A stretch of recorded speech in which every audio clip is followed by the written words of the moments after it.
Welcome to the online workshop about ESA support for business development and innovation.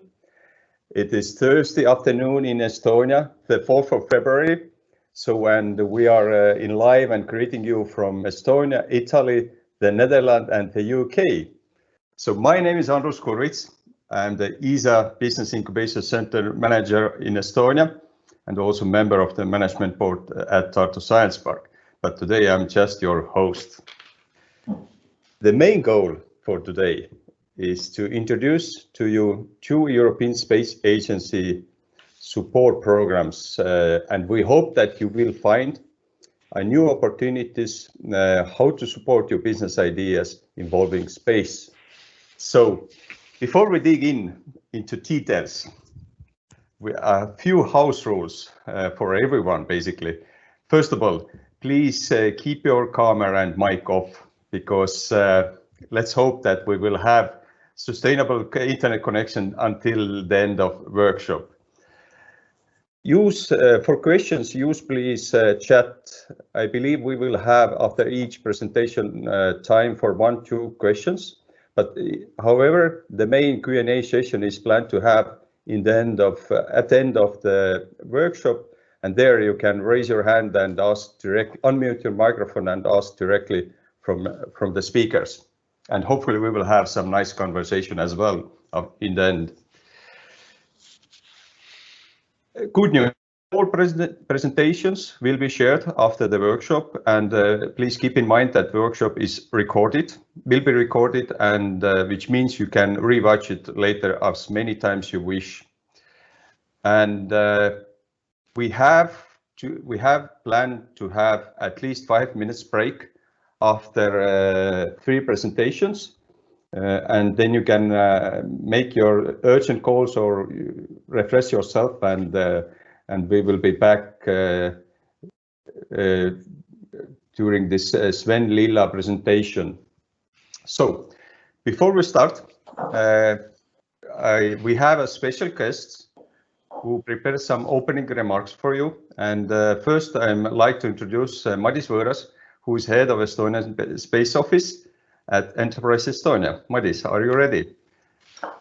Thank you, Andrus. I'm ready. Yes. Screen or stage is yours. Thank you. I'd like to welcome all participants of this unique event to learn more about ESA optional programs, InCubed and Business Applications. InCubed and Business Applications are different programs as compared to majority of these optional programs. They are very close to the market, and in principle you can do what you want. But the price for this is co-funding. So my message to you is very simple. Estonian government has invested some money into those ESA optional programs, and combining this contribution with your contribution, we'd like to see new ideas implemented very soon. How to do that and how to get the maximum benefit from this opportunity you can hear today. So I wish you a good workshop and see you soon with proposals, because the precondition, one of the preconditions of this program is that you need to have an approval letter from the Estonian delegation, which is Estonian Space Office. So listen carefully and ask questions, and as I said, see you soon. Thank you. Thank you. Thank you very much, Madis. It was very astonishing, short and sharp. Thank you very much. And our next welcoming guest is Nick Appeljaard, who is the head of Downstream Business Applications Department at ESA. Nick, please, you're welcome. Okay, thanks, Andrus. I shall try to be also short and sharp. I speak to you from UK today, so extending the geography a little. So I'm responsible for really 2 areas of programs that you're going to hear from in the first couple of presentations. So very pleased to take responsibility for the ESA Business Incubation Center program. So Andrus's activity in Estonia, in Tartu and Tallinn. So since a year, we've joined that together with our commercial product and service development program, Business Applications, and we take these two things together as ESA's relationship and our support to startups and early stage companies and early stage product development looking for commercial opportunities. And I have to say, I was really pleased when Estonia made the decision a year ago to get more involved in these program areas, because I mean, I have a background in digital economy, and the reputation of Estonia in what you have done in your data and cybersecurity communities, in the application into e-government, the reputation you have all across Europe for the entrepreneurship culture in Estonia. You know, this is really the kind of thing that we're looking for, and we want to join that together then with what you can do with the technical capabilities of space, and use that as a way to open up new markets and new product opportunities. So that's, you know, I was excited by that. And Estonia also is a great place to, from a market point of view. You have everything there, right? So you have some great cities to work within. You have a maritime environment, which is, you know, a perfect case for working in the space economy. You have, I'm assured there is snow on the ground outside, right? So this presents particular challenges when you're trying to develop digital services for transport, for land use and these things. And so there is a strong role for satellite services within the national economy in Estonia, and it's a great place within which to develop solutions to that. And that's really what we're looking for here. We're looking for space solutions, space-enabled solutions to these kind of problems which are in people's everyday lives. So yes, we support you in developing things which are going to go into space, but we're really also interested in how you're going to use space to solve real problems on the ground and get real products and serve real customer needs on the ground. So that's our program area of ESA.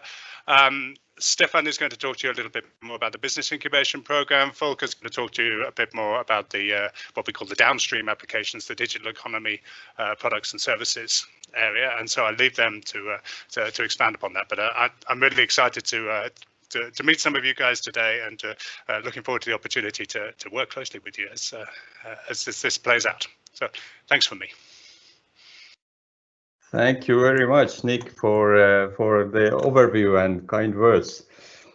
Now we have a third special guest from Italy, Giuseppe. Hello to Italy.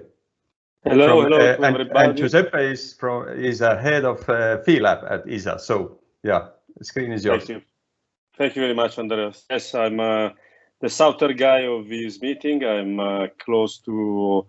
I actually have the north of Italy, but I'm the southern probably here. Very, very happy to be here. So we will introduce you about what is the Phi-lab and as the tool that we use, in particular in Earth observation program. So we are focused on Earth observation activity to connect innovation with business.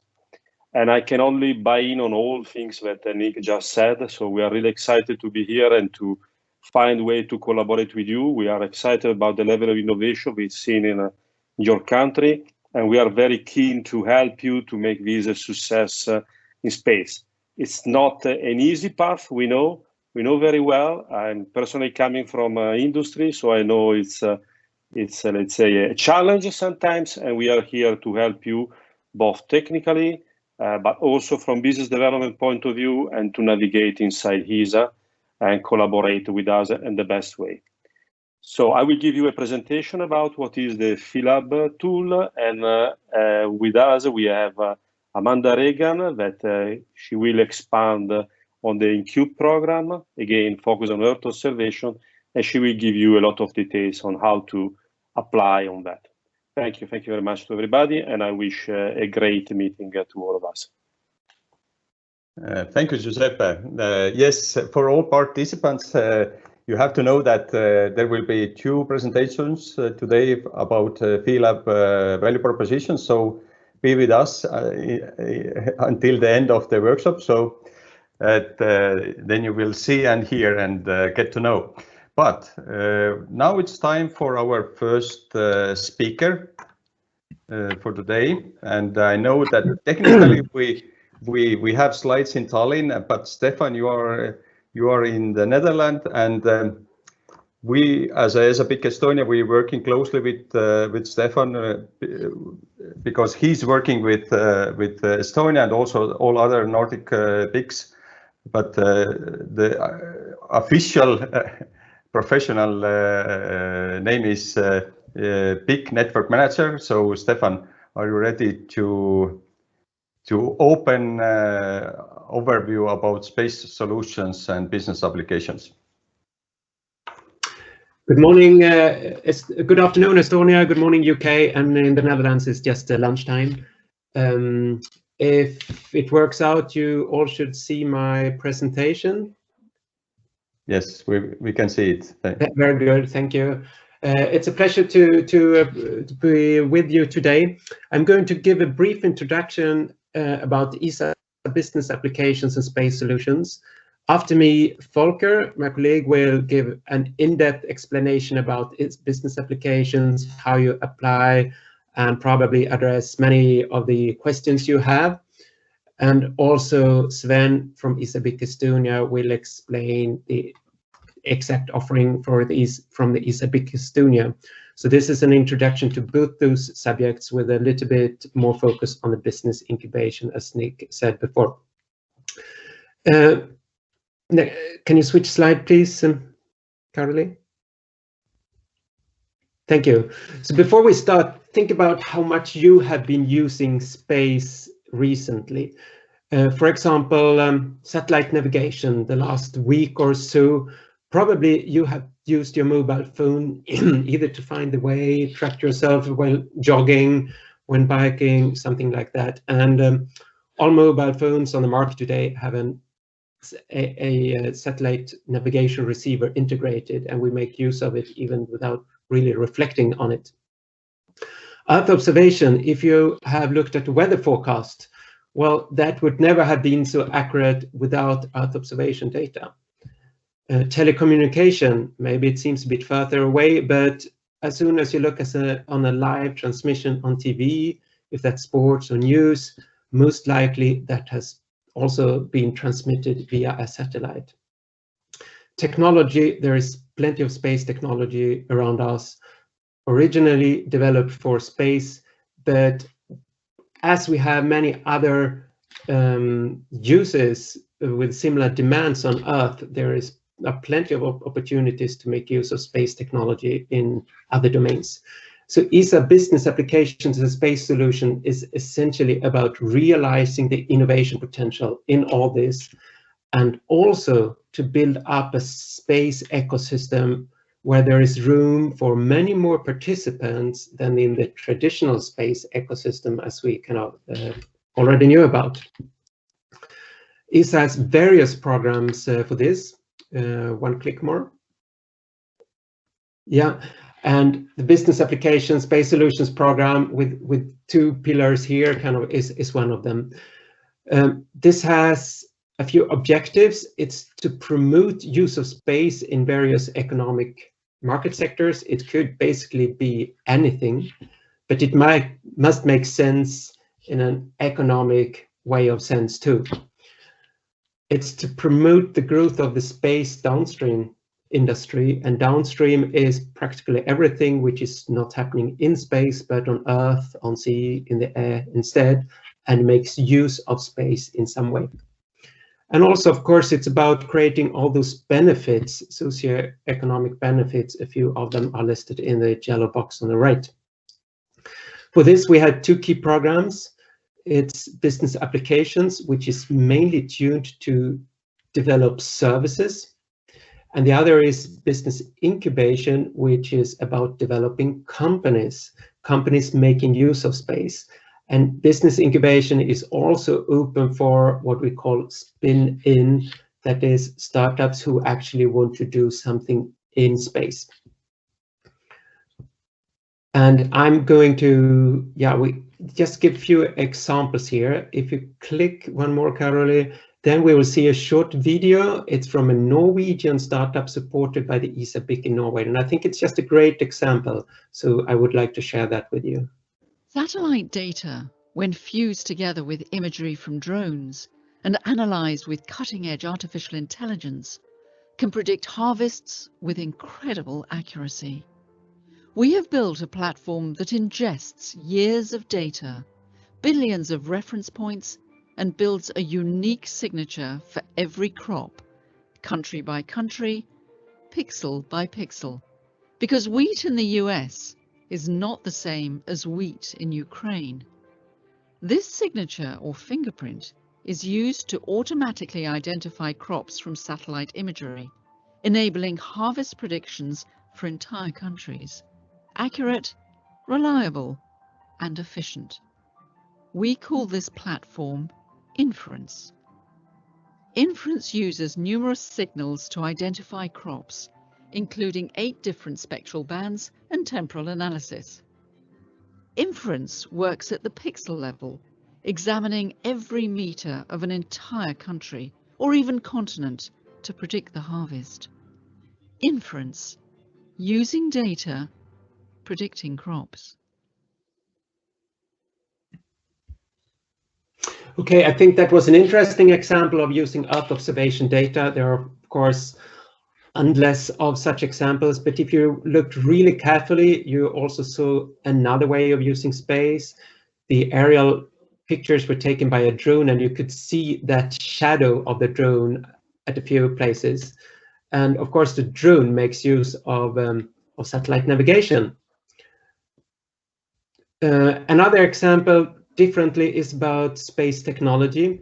Here you see a picture of the International Space Station, and that's a very good example of a closed environment where you have to recycle practically everything. And one of the things which is recycled is air, the astronauts breathe. And a Swedish entrepreneur had the idea, can't I make use of that technology on Earth instead for living buildings, office buildings?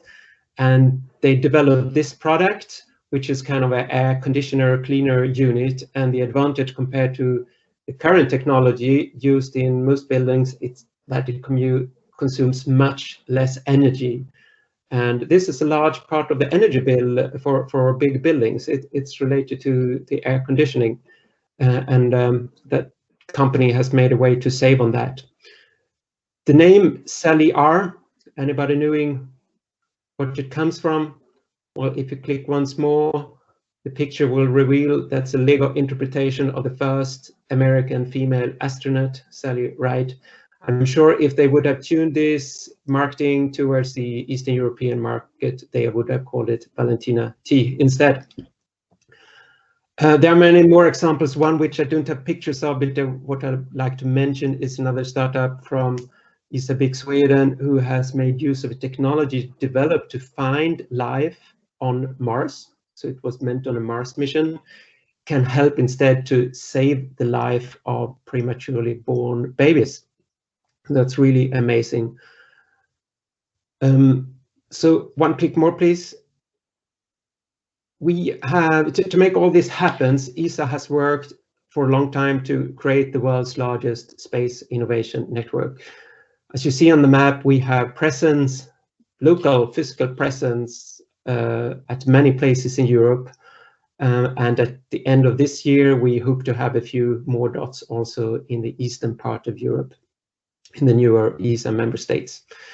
This network is built on 3 pillars. Business incubation, we have 21 centers, support about 200 new startups each year. So last December, we passed the number 1,000 milestone.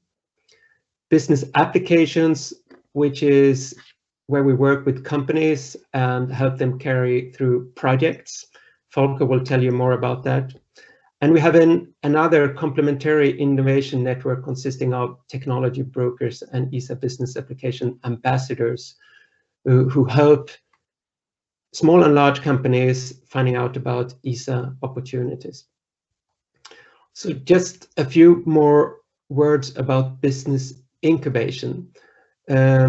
we have a number of business incubation centers. The primary objective of those, if you click one more, is to support entrepreneurs with a space-based business idea. And that could be downstream, that could be upstream, that can be applications, that can be technology.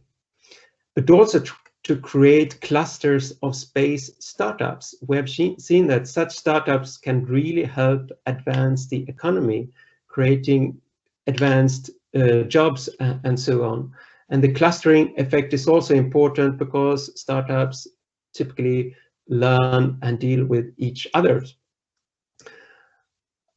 One more click. So these business incubation centers, they come in various sizes, shapes, and colors. They have two things in common. They are in partnerships between ESA and national champions, means that from ESA side, we work with the most suitable business incubation centers or science parks in each member state where we are active. And we trust their skills, we trust them to do the job of helping the entrepreneurs. But they all follow ESA's common approach to business incubation. So there is a standardized way of doing this across all ESA BICs. We are not very good in collecting statistics. It is 3 years ago since we had a very detailed campaign. Then we had supported about 600 startups. There are a few data I would like to share with you. At that point of time, they employed almost 3,000 people directly, and they got investments exceeding 200 million euros, most from private sources, and the revenue was almost the same size. So this is significant money. It is more than what all the Nordic Baltic countries invested in space in ESA that year. So if you bundle these startups together, they compare with a medium-sized European space nation in terms of investment and revenue and so on. And if, of course, if you compare that amount with what Estonia invests in space, it's really huge. Of course, we would like to help also Estonian space business grow, and our various projects, ESA BICs and so on, is a way to do that.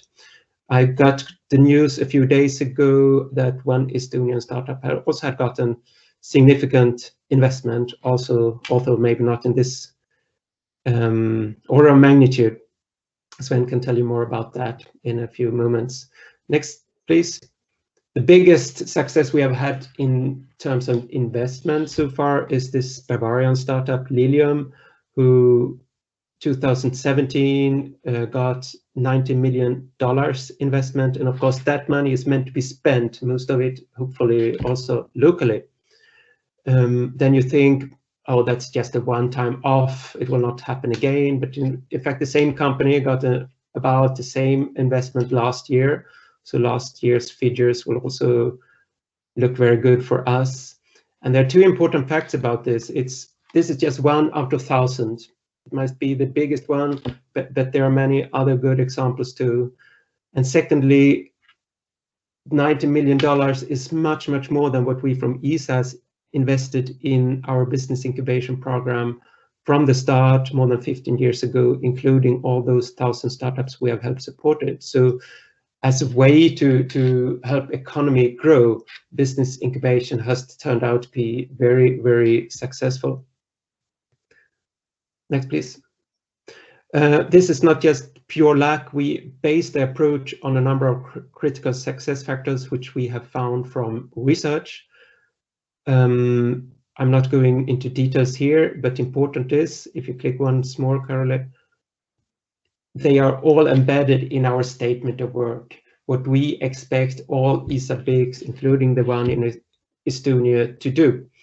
So if you apply to ESA BIC Estonia, if you have a good space-based business idea, you can also expect that what they deliver can really help you. Of course, the idea must be good in the first place. It's yourself who have to do the job, but the ESA BIC Estonia is really there to support you in the best way, which is reasonably possible.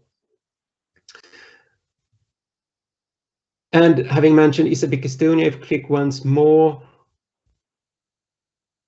yeah, we opened that a bit more than 3 years ago.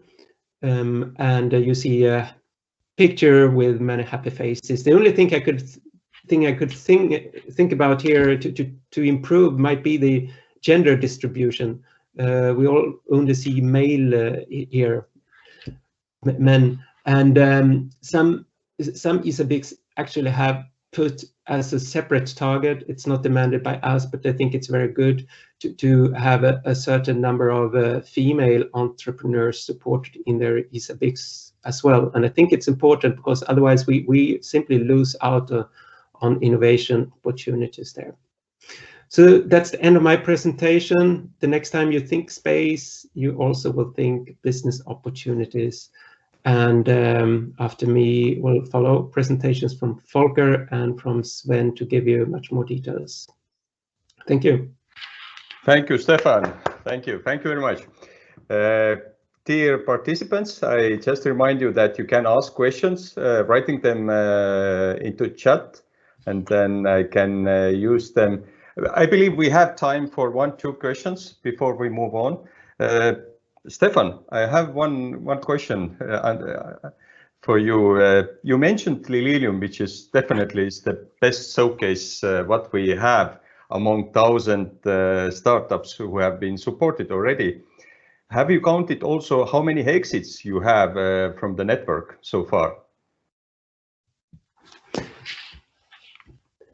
No, we haven't really. It's very difficult because it means we need to keep track of each company and what happens.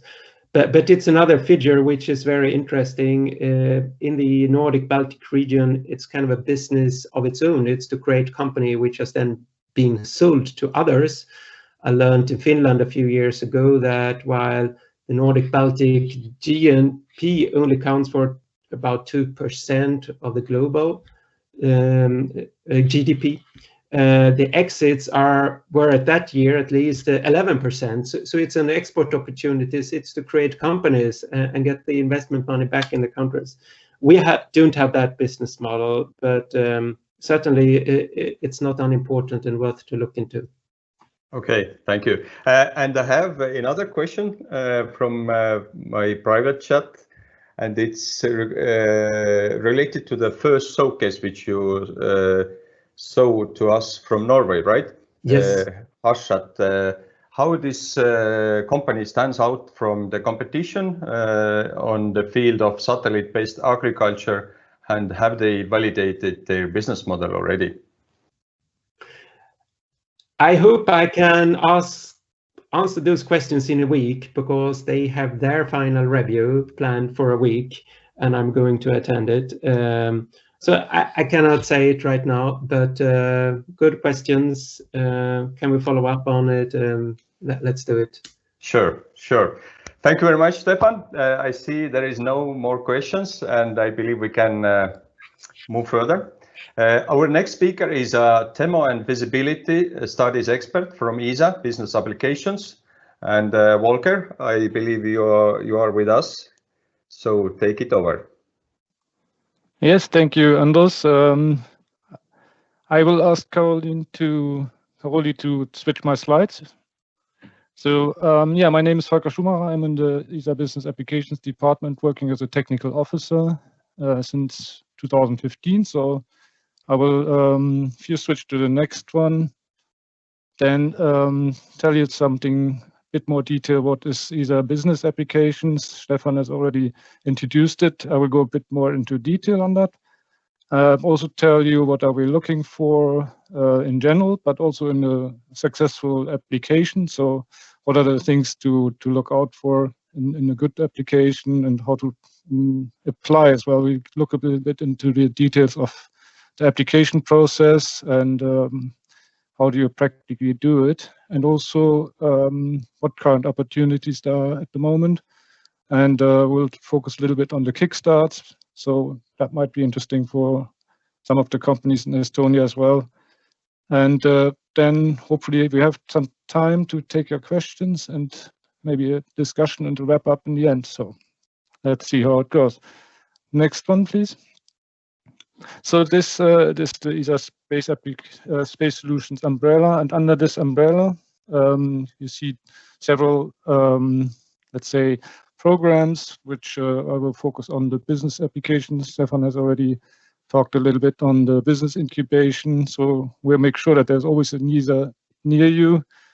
And there's also the investor forum, which I will not cover, but which is also something that we offer beyond our programs into the commercial take-up of the program. So if you go to the next one, please. So Stefan has already shown this slide actually, so I will just briefly highlight the main objectives also in terms of, so of course we are the space agency, we want to promote the utilization of space, but in a multitude of economic market sectors. So these are the market sectors on Earth, so not in the wider space, of course, and to create some socioeconomic benefits in the member states. So these socioeconomic benefits are a multitude, typically measured in revenue, exports, investment leverage, jobs creation, and of course, not to forget the societal benefits as well. The instruments has already been mentioned. We have the incubation, which is more focused on the company development, and we have the business application, focus on the product development and service development. For this, we have two main instruments that I will explain to you in a little bit more detail. These are the competitive tenders, which also includes the kickstarts, and we have the open call for proposal. And you're welcome to consult our website, of course, where all this information is also explained in more detail. So if you go to the next one. What is our position? So if we look at the, on the one side, the amount of funding that is growing over the years, that's the maturity of the business idea progresses. So ESA Big's probably at the beginning of it. A typical funds like 50k euro, and then upscaling in the transition phase from ESA Big possibly to the ESA Business Applications, where the funding increases also. But of course, also there's a co-funding at that stage, because we assume that the ideas that you come to us with are so interesting for you that you're also willing to put your own funds to it. So the typical ranges of the products development and business application projects are around, for the kickstarts, around 60k, but it can be also up for the large demo projects up to 2 million. Typically, we see 1 million at the cost, and then the co-funding on top. So that could be that makes out the 2 million roughly. That's so these are the typical figures, I would say. And beyond that, there's an upscaling through the other sources of investment, for example, venture capitalists or other alternative funds that are available as well. And this is where also we cover the ground with the investor forum as well. So I would say it's correlated to the level of co-funding. If you're a smaller company, the co-funding that you will be able to bring in is probably a bit smaller than if you're a larger company, which has maybe your own R&D funds as well. So if you go to the next one, please. Then on this slide, basically the mission is what we do. The mission can be summarized as space for daily life, which always starts with the close partnership and driven by end users, the customer and involved stakeholders. It always starts from the market pull. So that's the main hallmark of our program. There should be a user and customer demand, and it shouldn't be technology push. And of course, the integration of space with non-space technologies is very important. Quite often, the added value of space only shows up if you integrate many different data sources as well. So, and another key point to highlight is that the space capabilities that we're using should be operational. They should be here right now. They should be reliable, so nothing too far into the future. We're using existing technology in this case. And we develop, of course, that's what we're looking for, sustainable application and services. So there's a business development aspect in there as well, which is very important for us in this business applications program. Next, please. So our offer is summarized here on this slide. Just simply, we're not taking any equity, so zero equity in funding. We're offering a tailored management project support. This includes the technical part, but also the business part. So then, of course, there's the network. We have a large network, and anyone that applies to us will have access to that network. This includes also partners, investors. And of course, there's the brand credibility through ESA. This is something that many companies find very useful, and they're very able to harness that in terms of approaching investors as well. Any funding from ESA can be adding to the credibility of the brand itself. Go to the next one, please. So the power of space can be harnessed in many ways, and here I listed some of the applications and use cases, but of course there are many more. Just to give a few examples here. Also interesting to point out that this includes the spaceflight technology. So this could be also something that's already, Stefan mentioned it, developed under ISS, closed air circulations. This is something, of course, that can be also brought to bear on Earth. So this is beyond the typical space assets like satellite navigation, communication, and Earth observation. We also can use the spaceflight technologies as well. Next one, please. So the aim then is to really focus on sustainable application, which they use at least one space asset, any of those that are mentioned so far. So even space weather would be a space asset as well, or maritime space assets such as the AIS, which is also available, the anti-ship collision system that is available also through the satellite, can be received through the satellite. I'm sure you're aware of that. And then to integrate them into a service, even with the terrestrial assets we have here on Earth for the benefit of life on Earth.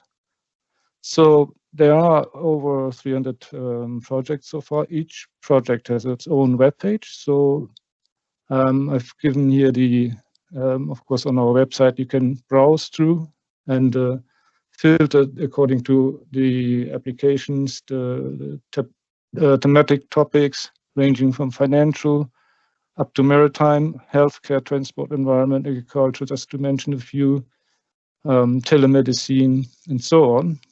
So there's certainly a huge database where you can browse through and see what has been already done to get some inspiration also what's possible.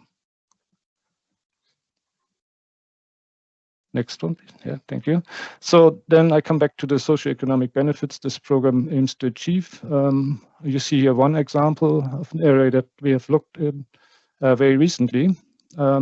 You're probably aware of the recent EU Green Deal that comes out. So we've been looking at what can space do in support of the green transition. And we have compiled a dossier, which you're very welcome to download. This summarizes actually over 90 activities that we have funded in this area from up to today, from 2010, so onwards, already 11 years, and represents an investment of over 40 million euros. So on the right, you can see some of the partners some of the organizations that we have partnered up in this, and who are cooperating with us in terms of product development and also access to new markets. Next one, please. So what are we looking for then? We're looking for sustainable business, and this is right in the bull's eye of this diagram here. It should be understood as desired by customers. So this is the key word here is customer engagement. We will only find out what the customer desires if they're really involved. So customer engagement is key. Then the business case should be viable. So it should be sustainable and operational, and it should be something that the customer is able to pay as well. And of course, technologically feasible is important. there should be an added value of space. So all these three things have to come together in a perfect way, and that would be an ideal case for business application. Next one, please.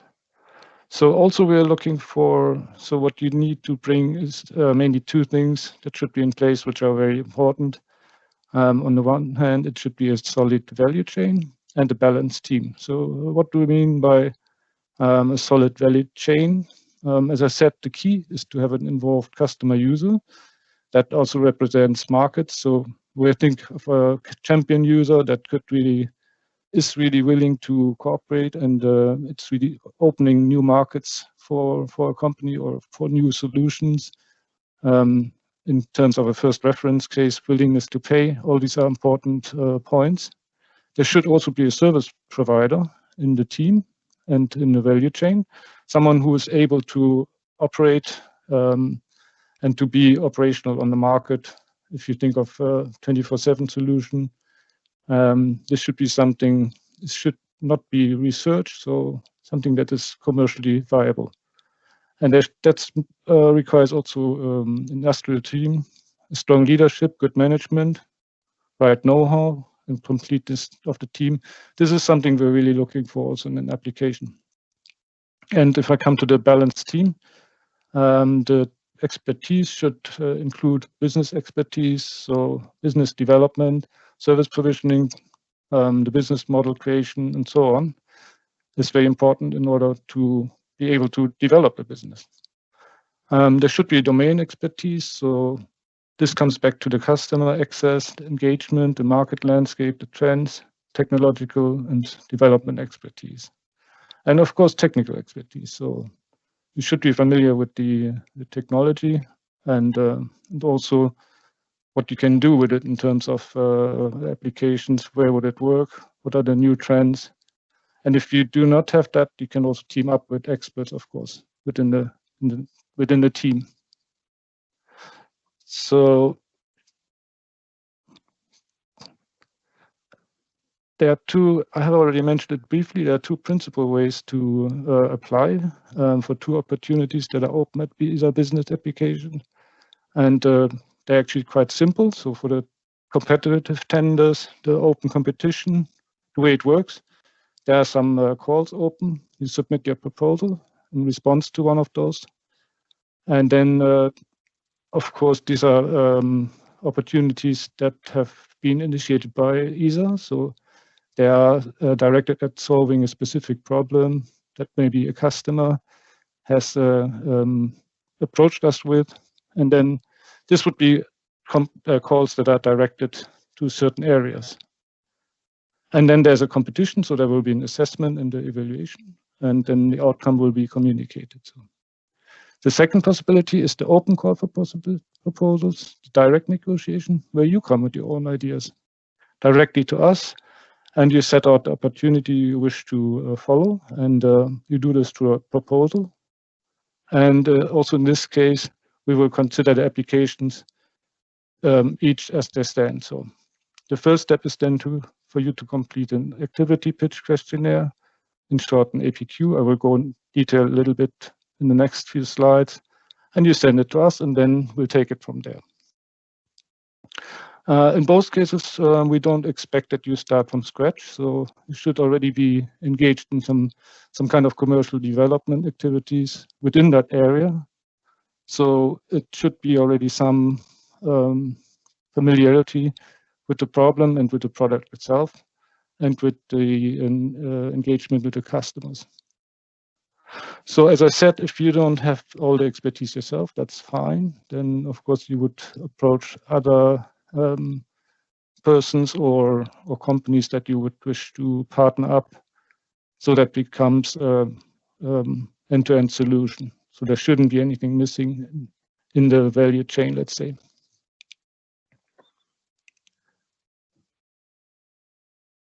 Then we have the summary here of the, actually also mentioning the call ID, what we call the AO10494. You can look this up. I will go into detail a little bit later where you can find it. This call is open until 2025, and will be then extended most likely, but it is open until 2025. So that's what we mean by a continuously open call. It covers the industry-initiated application activities. So this includes both the feasibility study and the demo projects. And there are 3 program lines. So I've been talking so far about the first one here, the business applications one. And then we have also 2 more. The other one is for Space for 5G. It's the strategic program line involving also the 5G technology. And we have the 4S initiative, the strategic program line 4S on space systems for safety and security. So these are all grouped under this open call, and you would have to look exactly and be careful to apply to the right one. Then I come to the very beginning of the journey. So the journey starts with the activity pitch questionnaire. From the idea, there's a lot of possibly interactions that go into perfecting such an APQ. It's only a couple of pages, but it has a few sections composed of basic information on the idea and the way you would like to approach this idea. Maybe you, as a company, you have already initiated this together with your national delegate or with us directly. Less common maybe with the technical officers if you have already some contacts, or you have iterated this with the ambassador and the ESA BICS maybe as well, which is missing here on this slide, but it is then leading to the APQ that will be submitted to us, and there will be an assessment at ESA, so it's an internal assessment, and the APQ will then receive a outcome that will be communicated to the company again. There are some possible outcomes of this. It could be either that it's routed directly to a demo project, it could be routed to a feasibility study, or if there are some open points in it, we will come back to you with the outcome discuss, clarify, which means that we will hold a meeting and discuss open points and then decide how to move forward. Or of course, it could also be not acceptable in case it's, for example, there are some shortcomings. Then this not acceptable does not necessarily mean it's the end of the road. It just means that at the way it stands at the moment, that APQ had some shortcomings and was not acceptable to be routed to any of those above. And of course, the outcome could also be non-eligible. For example, if it doesn't include any space assets, that would mean it's not eligible. So there's a guide we have published, and it's available on our website. I recommend you to read this if you want to apply and if you want to write an APQ, how to write a good APQ. It's very useful. It contains also some examples of good cases and bad cases so that you get an idea what we are looking at. And if the outcome is positive and moving forward, then a technical officer will be assigned and there will be an interaction between ESA and the company. So going a little bit more into detail on this process, what comes afterwards, then you see the APQ on the left. It's a stepwise approach, so it builds on each other, and it always starts with the APQ. So as I said, the details included are the expertise, the business potential, what kind of customers are involved, what kind of space assets are involved, and also to address the question of eligibility and allows us to quickly take an informed decision on the next steps. And you see that this is iterative, so if that goes any further, the next step would be an outline proposal that adds some more details on the budget, on which kind of partners you involve, what scope of work, so actually what do you really want to do, the planning. So this will allow us to assess the maturity of the idea even more and to even present it to the member states boards, which need to also approve the idea. At that point, I have to mention, and it was already mentioned by Madis Voras, the authorization of funding from the national delegation that would be needed to be attached to the full proposal. So the full proposal is really the third step, and it's the formal stage where a proposal is submitted to ESA Business Application, and it's formally valid as well. So that would mean this also includes then the administrative, so the CVs, work ABS, is the work breakdown structure, the work package, and so on, and also the costing information. I will say a few words on that as well. And iteration of the first documentation, the deliverables. So this is the 3 steps that are needed for arriving at the contract. Let's say if you go to the next slide. And so this is one step into, I wanted to talk about the indicative timeline as well a little bit. Might be interesting for you to know how long this all takes and how many steps are involved in terms of iteration as well. So I've added here the red arrows is the action by the industry, and the feedback down is also marked in terms of after the APQ. There's a feedback loop I told you about, where we hold a consultation with the company. This can take roughly 2 weeks, but of course the red arrows can be an undetermined time, depending on how much time is needed for the industry to also come back with additional information. So I can only commit a little bit to the ESA timeline. So, but we're committed to giving feedback in 2 weeks, and then after the outline proposal as well, we're looking at about 2 weeks for the feedback. And between the outline proposal and the full proposal, there could be also additional time needed for raising some funding, for example, because we are talking about the co-funded activities. So when it comes to the full proposal, that co-funding has to be also in place already. So going further from the full proposal, we have a evaluation. So what is written here is the nego points. These are the clarification points that we maybe haven't fully understood from the full proposal. So there's a chance to let's say expand on that, and then to clear this or to basically answer those questions in the negotiation meeting, which then, if successful, would lead to the contract being placed. So that's then moving forwards to the project implementation. Now, of course, I have to say that the duration of this process is different from project to project.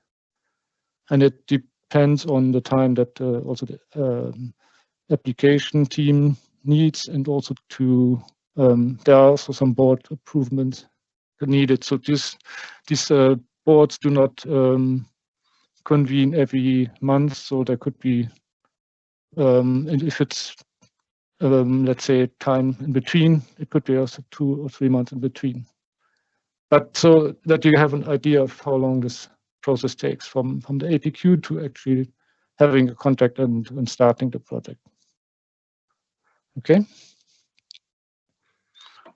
So we have here the full overview on all the instruments that are in our business application program. This includes also the competitive tenders, which are shown here on the top with the kickstarts, where the AO is XXX. These are the different calls. So I will show you 2 of them that are currently open, and the feasibility studies. These are then ESA initiated studies, which are funded up to 100%. Whereas the co-funded ones, starting from the customer demand, where you come yourself, are basically the open call 10494. So it starts from the customer demand, and there should be a customer-driven business opportunity. At the end of the feasibility, we will have a validated business case for minimum viable service. And at the end of a demo, we will have a validated minimum viable service. So authorization of funding, I have already mentioned, this is required for all of the activities. So for the competitive tenders, but also for the open call. Next one. So a little bit into detail what is included in the feasibility study. It lasts 9 months. So it's the preparatory framework, which is needed to assess and define the new potentially sustainable application and services. There are 2 or 3 main points to address here.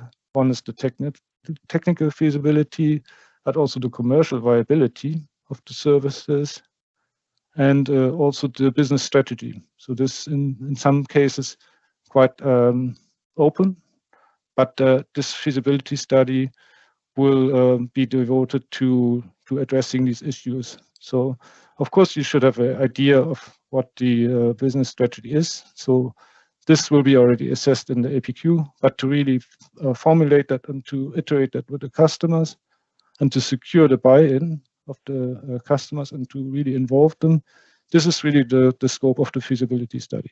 So why we are doing this? Because one thing is, of course, the aim is to reduce the technical and commercial risks. So this is, if you know already what you want to do exactly and you have a product ready almost, and you need to develop and show it to the involved customer, then the demo project would be the more suitable tool, which lasts about, on average, I would say 2 years.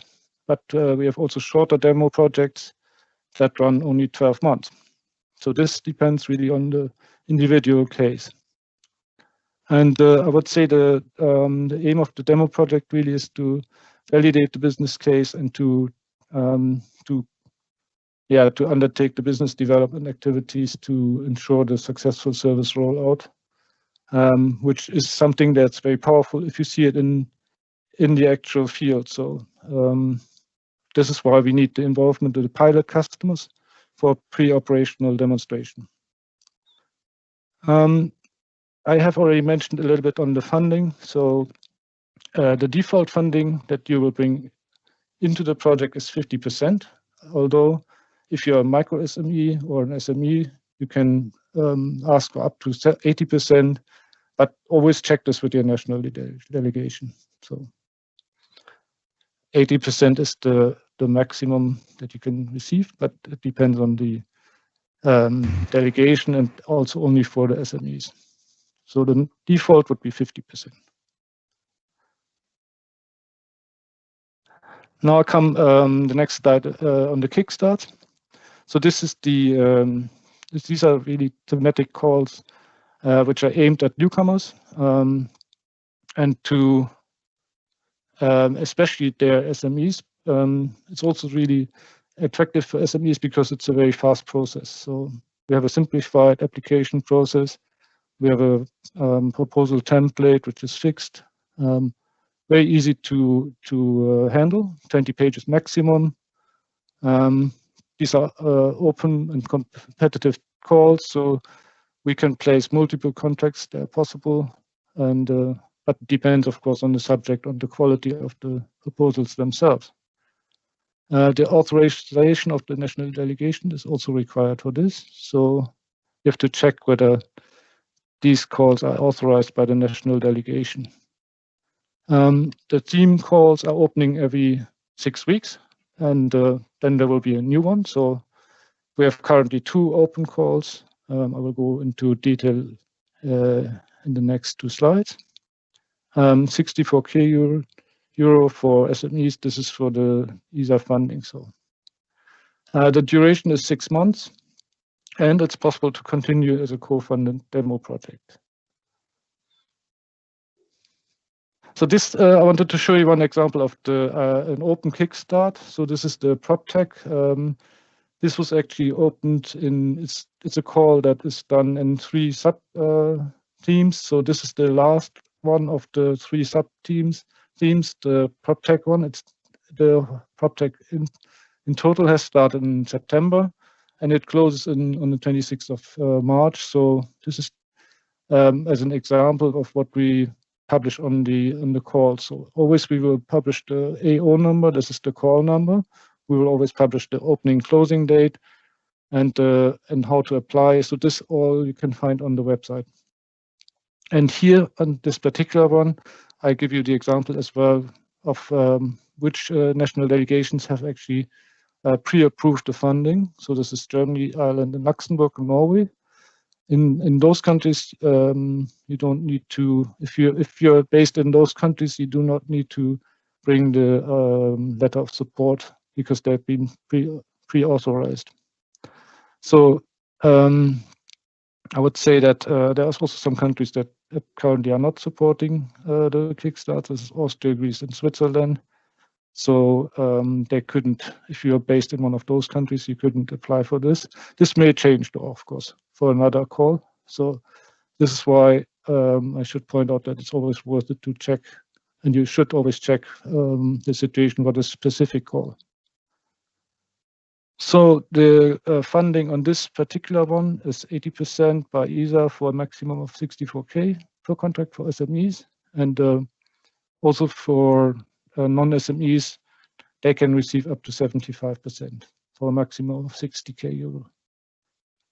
And for this substream 3, a maximum of 75% is offered regardless of the SME study. So it's really worth it to check the small print if it's like regarding also the funding. So we go to the next one. This is the subteam 3. Little bit more into detail of what we're looking for. If there are some interested applicants here in the audience. So this is about smart buildings, security of improved cyber and physical security, eco-friendliness, management of carbon footprint, and health of workers. So, and also the management, so predictive maintenance, structural integrity, monitoring safety. These are all the topics that could be interesting for this call. So if you're interested, then have a look at the specific call text, which is here written on our website. Then we have the new education kickstart is open as well at the moment. This could be interesting for some of you who are gamers, because it's interesting for the serious games, but also possibly for gaming itself, related to that. Also for citizen science, public engagement, collaboration of research and innovation, virtual labs is one idea. And these are, of course, only ideas that we bring into the game, but you can come with your own ideas as well. So the closing date on this one is the 31st of March this year. And also there we have a dedicated website for this call. And there's also a webinar for each of the kickstarts. So you're welcome to attend the webinar and also to be able to interact on that day with the relevant technical officers, and to also review these recorded webinars, because they are recorded and available for you. So in general, I would say have a look at our website. This is where the open opportunities are listed. Then scroll down to the part featured opportunities, and there you can see all the activities that are currently open or in preparation. That might be also interesting for you to have a look at the ones that are in preparation, so that you can basically get ready and have the teaming and the planning in place in case you're thinking of applying. So now I'll go a little bit in the detail of, might be interesting as well for you to see where can you find all the information. There's the ESA EMITS, that's the tendering website of ESA, which some of you might be familiar with, some might not be. But in general, that is the reference site to consult for each of the call. And you have to find the open invitation to tender, and then to look for the right call, and then you can download all that information to your email address and have a look through. So it's on our website, but also if you want to look at the ESA EMITS site, then that would be the official source. Okay, so then I don't know how many people have heard of ESA Star. This is the place where you have to submit the proposal. So it's very important to know this side if you want to submit, and it's absolutely required to register on this. So there are two kinds of registrations. There's the light registration and there's the full registration. So if you want to do business with ESA, then you have to register and you have to submit the proposal through ESA Star. And for award of contracts, at least you need to be fully registered. Next one. So all this information you can find on our website. So there's also the templates for the activity pitch questionnaire and also for the deliverables and also for the proposal templates. So this is all stored on the business application website, business.esa.int/documents. And the starting point really is the activity pitch questionnaire, and recommend also to download the presentation, how to write a good APQ.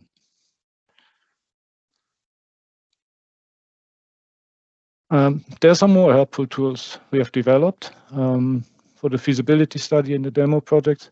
There are some management requirements which I recommend you to read, even if before you apply, but they are more directed to the later on the running of the project. But it's good to know what is expected before you even apply, because then you will better be prepared in terms of the proposal as well. There's also a smart contract tool which helps you to actually prepare the contract. Of course, that's an ESA task, but we have developed this contract tool so for better transparency and also to fill in the details that are required in order to smoothen the process as well. Then there's a PSS tool as well that helps you with your designing and to document the costing and the planning of the costing as well. And also we have some contractor portals for ESA P and ESA Star, which have all the help documents and also the contact points and points what to look out for in terms of registration, submission, and later on the procurement and the contract parts as well. So that there's a lot of helpful tools out there that make it easier for you, especially if you have never been in contact with the program before.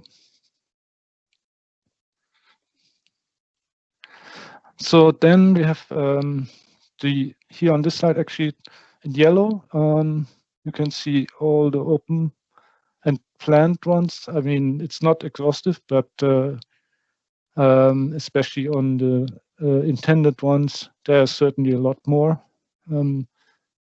So we have the kickstarts, the two I've showed you, the PropTech and the new education, but there are also some more planned on as well. So immersive reality is one of them, circular economy, social and environmentally friendly mobility, water scarcity. So these are the upcoming kickstarts that will then open when the other ones currently open close. So there's always one or two kickstarts open at a time.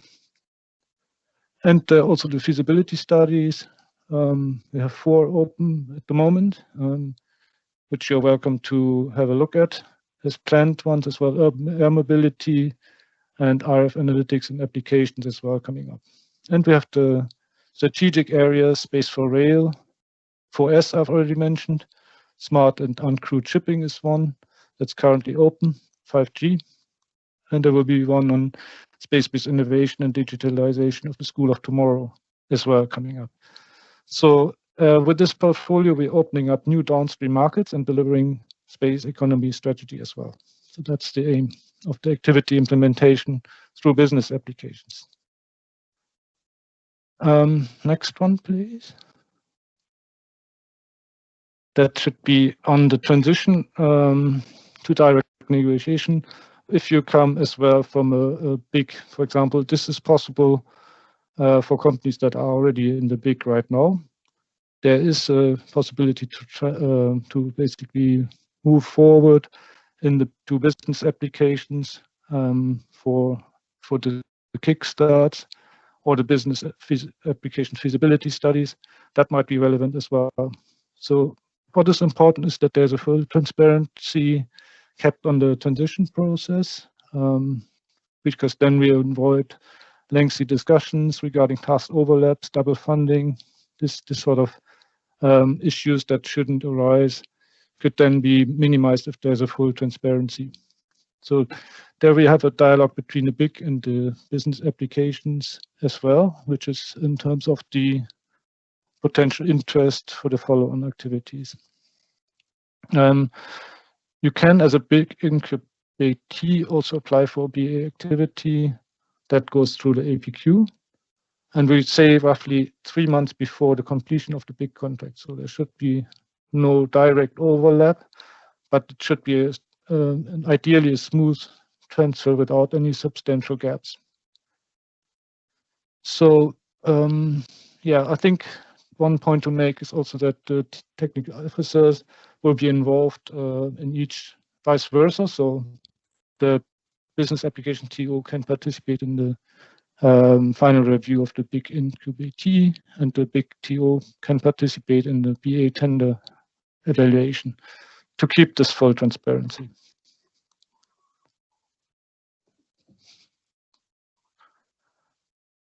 So the next slide is on the references. So I have listed here all the interesting and relevant references for you to consult. So everything I've talked about very fast, you can read there in more detail as well, of course. So I direct you to this. And with that, I thank you for your attention, and I'm ready to take your questions. I have, if you go further, we have received already some questions in advance, so I hope I've answered some of those. But if not, then let me know, or approach me direct as well after the presentation. So let me know if something is still open. Volker, thank you very much for a very practical presentation. And we do have a few questions for you. And thank you very much all participants who using chat to ask questions. First question from Federico. Can you talk more about current specific problems or opportunity raised by ESA for competitive tender? Yes, so I assume the question is directed to the business applications. Yeah, Federico is asking some examples. So do you want to know which ones are currently open? And so yes, so I think I covered in the slide. Yeah, I think you already answered that, like giving the example of prop tech and education. But yeah, maybe if you want to talk more about which one are currently like planned or whatever, but you already answered kind of the question. So there's also on the slide 29 this was giving you an overview on the feasibility studies. So open at the moment is pollution cycle monitoring and reduction, for example. Yes, this one. The ones in yellow are open right now. So you can also check on our website. So the second one is digital health for developing economies, and circular cities is open right now. So these are feasibility studies, and where there is an interest from partners, for example, digital health for developing economies. This is a partner interested. There's AXA Health in Africa. It's an insurance company who is interested in developing services there. So this would be one example of an open call right now. Also, space resources is open. And then we have the strategic areas as well, space for rail, for S, and uncrewed shipping could be interesting. And 5G intelligent transport is open right now as well. All right. So in general, I would say have a look at our website and follow the news as well, follow the social media. There's a good social media information stream going as well. So that will always inform you of planned and ongoing opportunities as well. Thank you. There was a question from Iceland, but I believe Björn got the answer from Amanda. And then next question from Silver. What kind of operations and mission control related technologies fall under your scope? So this is probably going into the human spaceflight part. That could be used to also for application on Earth, I would imagine. So right. Yes, so this is we have some of those. We haven't got that many of these examples, so I have to think really hard on finding one that you could I could share with you at the moment. But you can, I would say, have a look at our website and filter for those projects that are, let's say, taking into account this human spaceflight part, because that will be, there will be some, and of course we are looking forward to receiving also more proposals in that direction.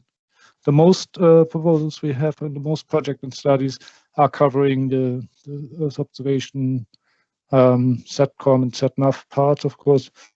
But as I said, the space assets of human spaceflight is also of interest. So I think we had a few. I can't think at the moment which one. So maybe later on I will remember it. All right, thank you. And let's take last question. And we will still have the main Q&A session in the end of at the end of the workshop, so we can continue with the question and discussion. But last question from Alexander. How this, I imagine, Space Solution program is contributing to the Moonlight project and the ESRIC Center? ESRIC, yes. I mean, European Space Resource Innovation Center. So I think the answer lies in the budget as well of ESA. For example, if you think that only 1% of the ESA budget is into applications in the downstream part, then that's where we are. So it's not in the research or so it's the main focus is on space for daily life. So I think that there is already one answer in this. It's not into the wider space as such, which a lot of ESA's activities are devoted to the space resource in the open space, let's say. But we are looking really for life on Earth solutions. So that's one answer. I think didn't quite catch the first part of the question. Was it related to the Moonlight projects? But I see that Nick already answered this in the chat, so I believe it's good. Volker, thank you very much. I believe you can stay until the end of the workshop. Yes. And you can have still more questions during the Q&A session. Okay, very good. Thank you. Thank you. So our next up is Henry Angland from Proekspert. He's a head of business development, and Henry will represent our first and only use case so far. And I hope you can answer to us, how did you come up with an idea to apply for co-funding from ESA and many more. So Henry, take it over. Thank you. Hello, everybody. So as mentioned already, I'm from Proekspert, and in today's meeting, I'm the only one who is outside ESA at the moment, who is making presentation as much as I know. Yeah. So shortly, what I will just present it to you is that some thoughts and ideas that we gathered during the business application project we did, and also what we learned from there and what we would actually like to advise to you. So roughly speaking, what was our motivation, why we did this, what did we build, what we are building actually also still, how to get there for you as a company, and of course, what you need to take notice of when you're doing this project. So first of all, our motivation as a company. So what we had to start with was that we had 2 years ago a customer. The customer is still there, but 2 years ago the question was raised that they had a problem with how to find their customers' representatives and how to find information about football fields around the world, doesn't matter which place, so that they can target these potential customers. They had a real problem because the owners of the fields or the operators, they are not interested and not eager to answer these questions normally. So they had a real problem, and then we figured out that, okay, why not to try out satellites, because I had some previous experience where I learned that there is a lot of information. First of all, there are a lot of images available from satellites, and many of them are actually free of charge, which means that maybe there is something you can try out. So it was like a technical challenge, and it was also on top of that, of course, commercial challenge, that if we do something like that, whether it will be feasible as a commercial service, or buying in service or selling the service, doesn't matter. For us, it was very good because it was exactly the technology we were using, and we were trying to develop in-house. So it was image recognition and object recognition. Image analysis and object recognition from different images. Doesn't matter if it's a satellite image or any other image. Then further, what was interesting for us was that together with the customer to do it is that the IP was staying with us when you go to the business applications format. And the fourth, as a company, we were very keen to try out this new ESA format, which is really commercially oriented in essence already. It doesn't matter that what is the technology behind, but the important part is that as a result you get an application which is commercially viable. Yes, and then there were some soft subject like with this we're supporting ESA space activities. It matches very well to the Estonian space focus, developing artificial intelligence capabilities, and also together learning how to work with ESA.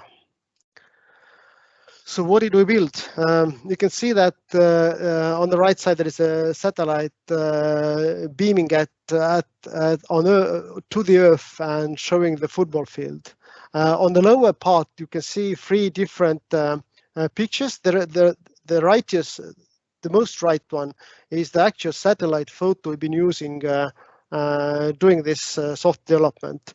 The middle one, you see how machine learning algorithms.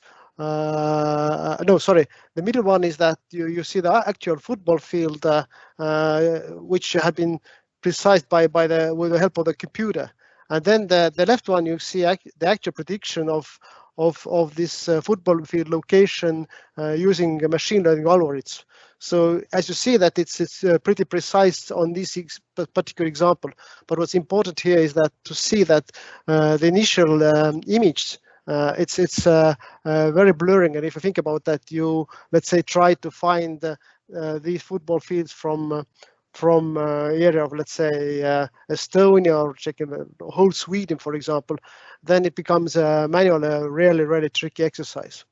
So what it did was that we're taking the satellite images, identifying from these satellite images with help of machine learning the football fields, and identifying the grass, the football field material. So if it's a grass or it's artificial grass, and that was very important part for our commercial customer, because they are renewing the football fields, so taking off the artificial grass and supplying the new artificial grass instead.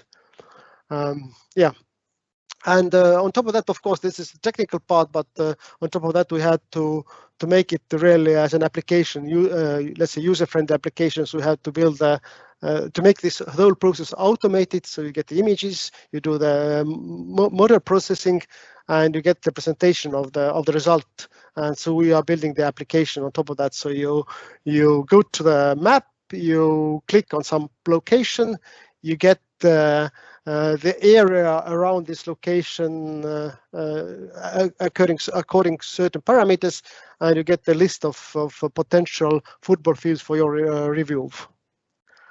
How to get there? Important part is that we always like to emphasize it, that because it's all commercial, it's all commercial purpose. It's not something which you do for fun, or what you do. You can do it for fun, but it's not the purpose. Or you just try out the technology without having any commercial end in mind.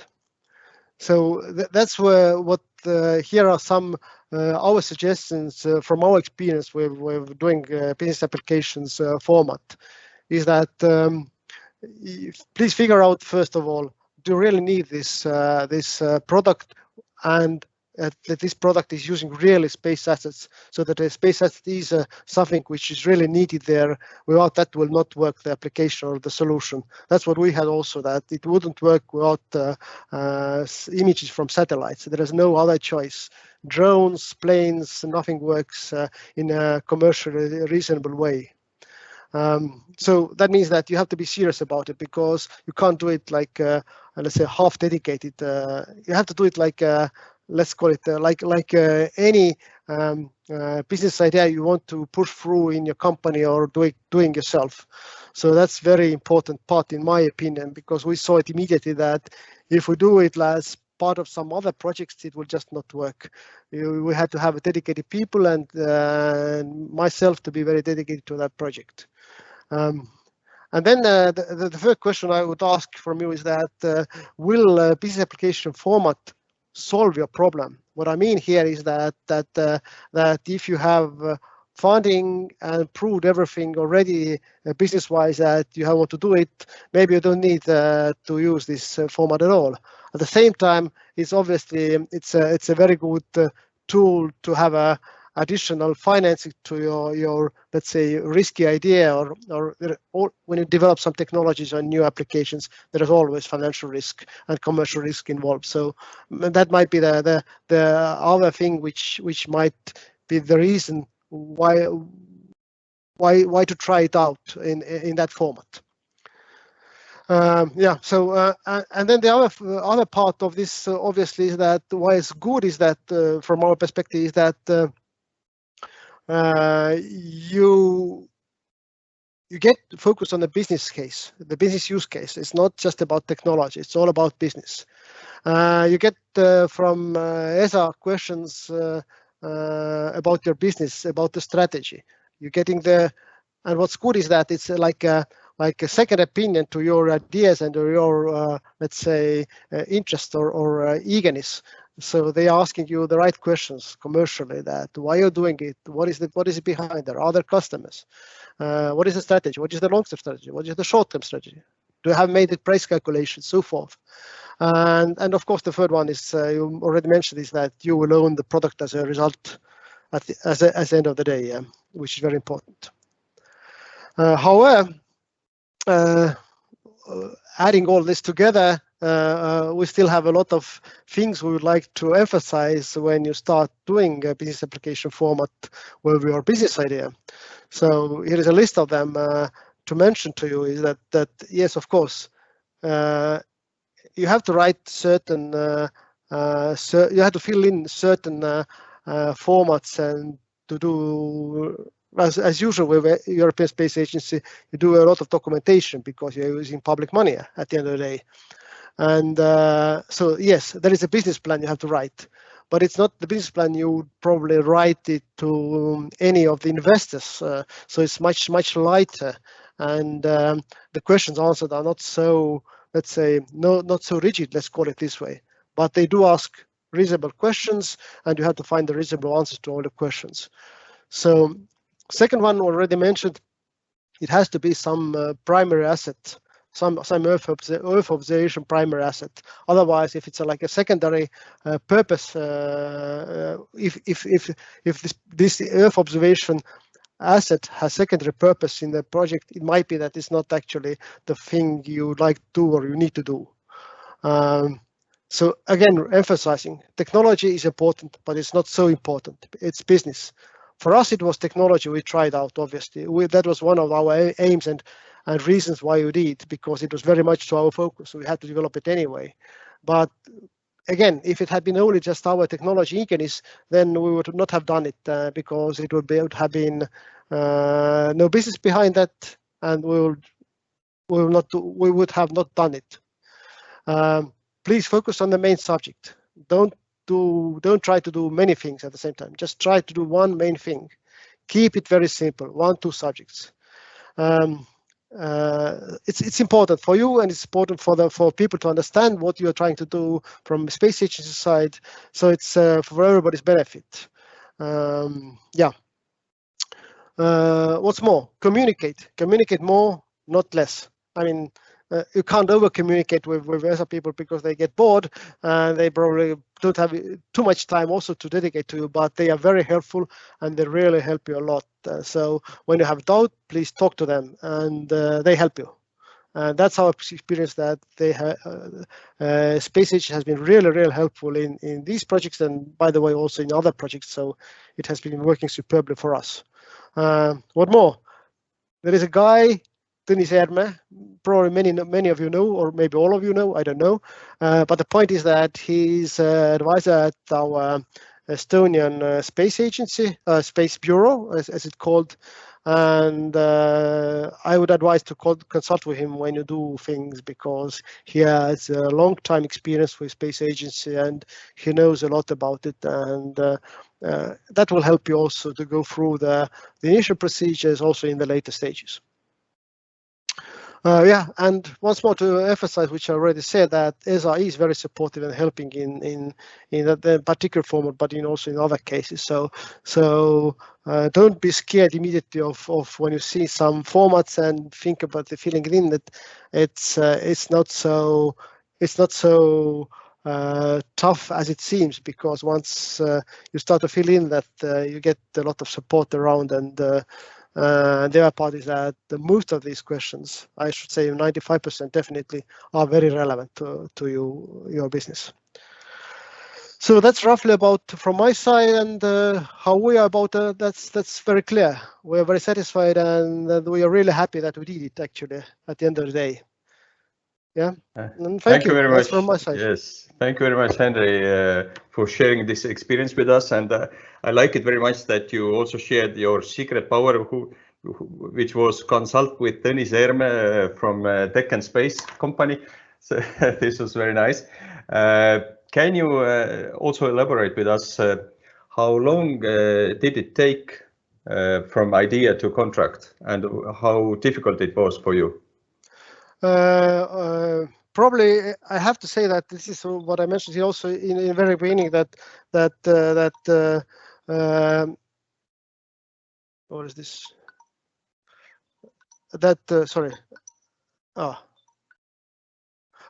So very beginning that you have to focus. So when I started it, I started with in between other projects I had, so I had many things to run, and then it took more time. But then when I get to focus, then it was pretty fast.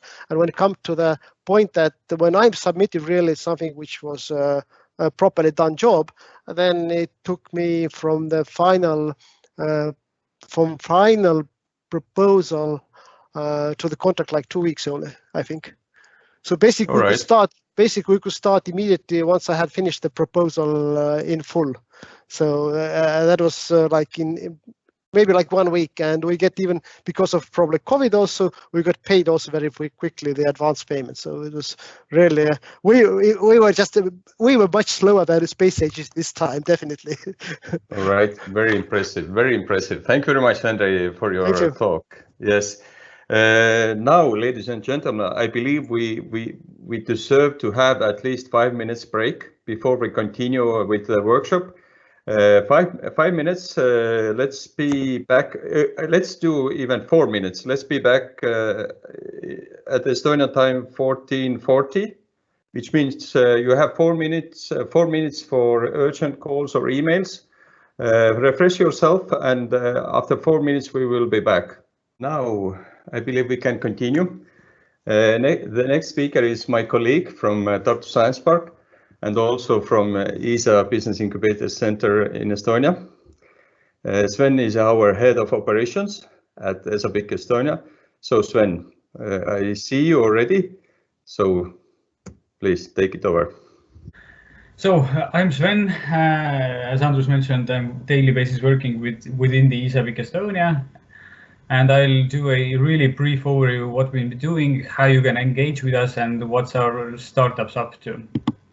So as Stefan already showed us, that the network around us is pretty big, and ESA Estonia is proud to be a partner of this huge and really beneficial network that's continually growing and is really supportive to all of our startups and for us, the big runners as well.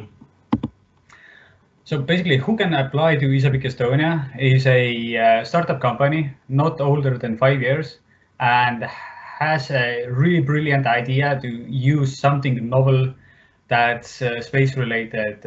Either it is SATCOM related, GNSS, Earth observation, or even to use some kind of ESA technology that's brokered by the brokers. And you can just use the patent, and you can apply, put the commercial plan on the patent, and with that you can apply as well. So basically, you don't even need to have your own idea, just some belief that you will succeed in space business. And of course, since it's ESA Estonia, the company should be in Estonia and have an Estonian register number. What we are offering, ESA Estonia offers 50,000 euros for development and IPR, which is the funds part. But the actual benefits comes from the whole support around us. You can have up to 80 hours of technical support. You have business support. You have the support from local mentors, and as well from the mentors all over the network, and including the technical expertise from ESTEC. We offer the office spaces, and what we've been heard that most of our startups love the way that ESA big brand opens the doors nationwide. So it's if you apply to ESA Estonia, you basically get so-called a quality mark that you're doing the right thing, and the ESA is believing in you. And therefore, yeah, it's a total door opener for international investors. And of course, you can benefit from all the other startups within the network, all those 1,000 that Stefan already mentioned. That includes the active incubatees and alumni. This is our small ecosystem within Estonia. The inner circle is the consortium partners that are running the ESA Estonia, the both bigger science parks and the Tartu and Tallinn city governments, as well the local biggest universities. Around us, we've been building an ecosystem of companies, angels networks, different startup competitions that help our startups to achieve whatever they need to. Is it developing a prototype, software development, or just get some new bright-minded people from different hackathons and events that are happening around us. And of course, we are connecting them with the investors within the EBAN space, ESTBAN, and all the other ventures around us. So far, ESA Estonia has had 7 selection campaigns. We have 16 startups. Already finished our 7 companies. One will finish next week, actually. So we have, from next week, we have 8 active and 8 alumni. Some highlights that Stefan already mentioned. I put 2 of the companies highlights on the highlight. Since Hepta just recently closed the investment round of 2 million euros, and in total it's their 3rd investment round. So they are doing the really good stuff with the power lines inspection with their drones. Another company that surprised us is Crystal Space, whose camera was chosen on a NASA Artemis lunar program together with Maxar and Krakow. So ESA Estonia companies are really flying pretty high. About our current incubatees, our latest selection was a really interesting topic, which is a microgravity simulator. That means that the companies that apply and get selected doesn't necessarily need to launch any rockets or develop really something high tech or space grade. So their microgravity simulator could be used to carry out different tests on Earth before the test could be sent onto a ISS or so something like that. In incubation, there are lots of companies. I'll bring up some of the achievements of the companies. For example, Scudo is working really close with us and with ESA, since they are developing the high security crypto chips, and they plan to test their system at one day in the low Earth orbit with the stratospheric balloon. That's really interesting. And SkyCorp started with an idea to build a drone totally autonomous on hydrogen, and now their business plan is growing. So they're planning to develop a huge network of automated tanking stations from drones, and this only happened within the half of the incubation period that they've been with us. So they got all the expertise to move forward with the idea during the time of working together with ESA Estonia's experts. Another interesting ones are, for example, Unthinkable, who's developing under submarines that are totally autonomous. They also had a pivot in their business plan. So right now they are more focusing on the services that could be done with the drones instead of building the huge quantities of the drones. So that means that your ideas could change from time to time, and it's not bad that they change during the incubation period.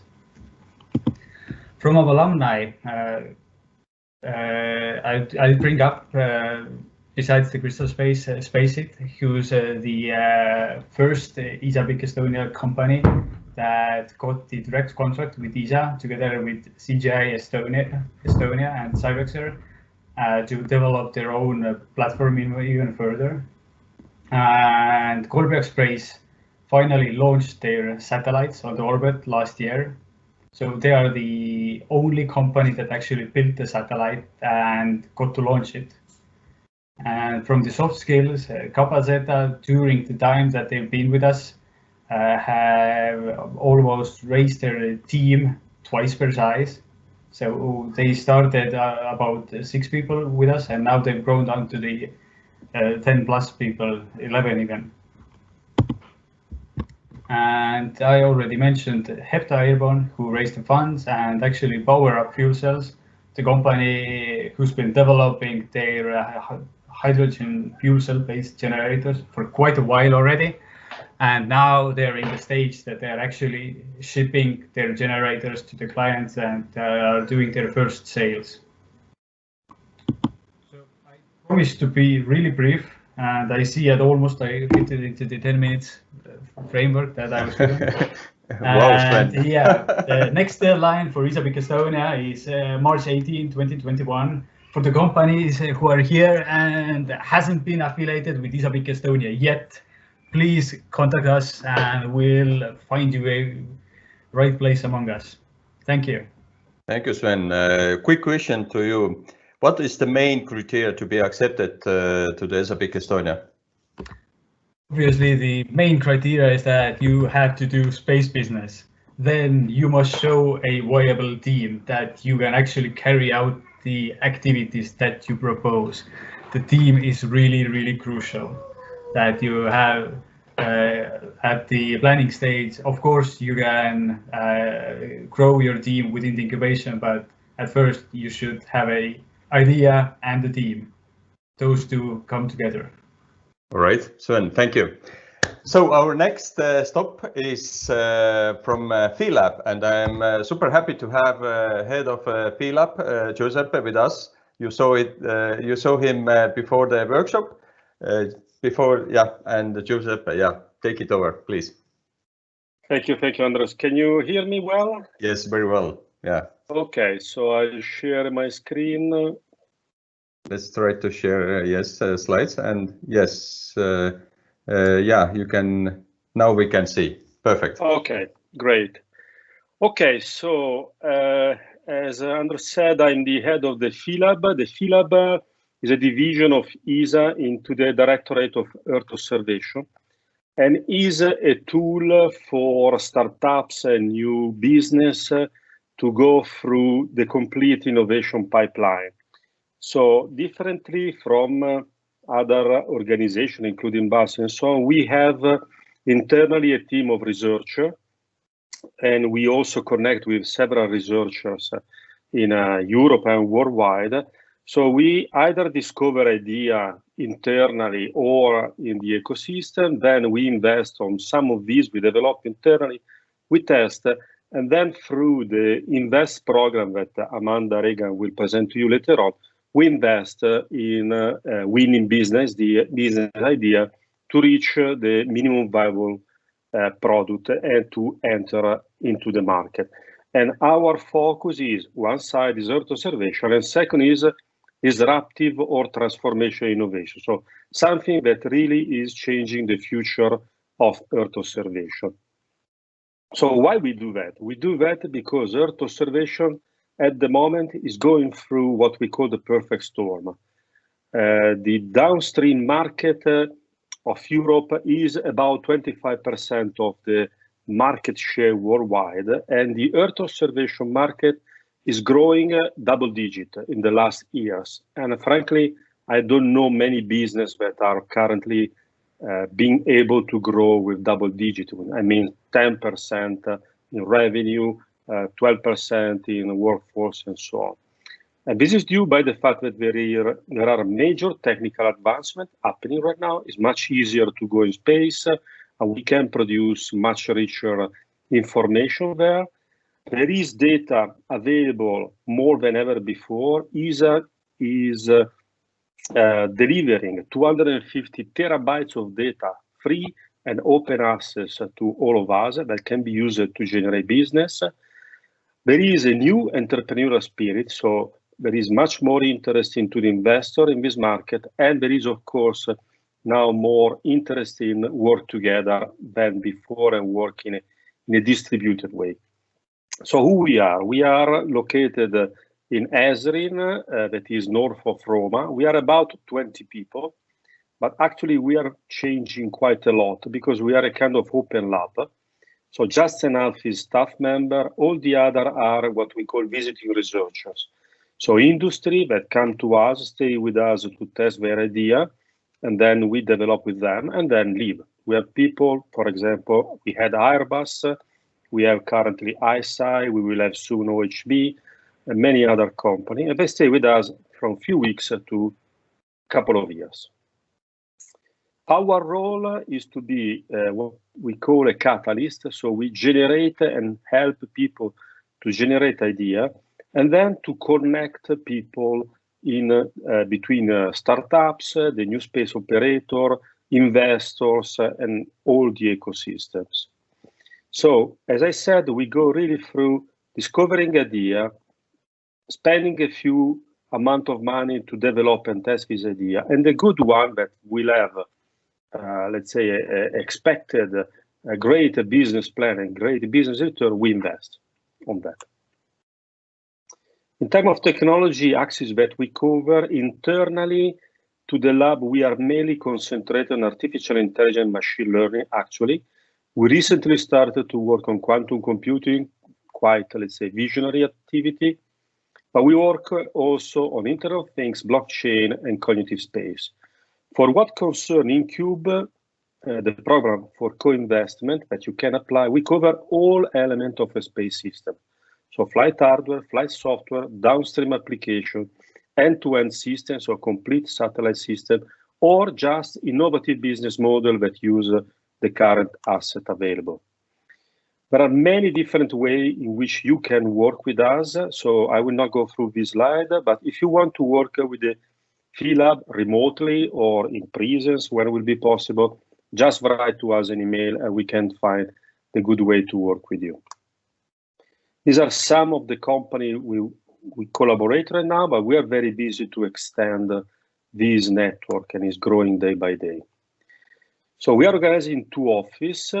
First office is the Explore office, the one that is generating the internal innovation. And the topics we work are digital twins, artificial intelligence, as I said, quantum computing, blockchain, empowered edge, computation at edge, all this kind of innovative technology that will change Earth observation.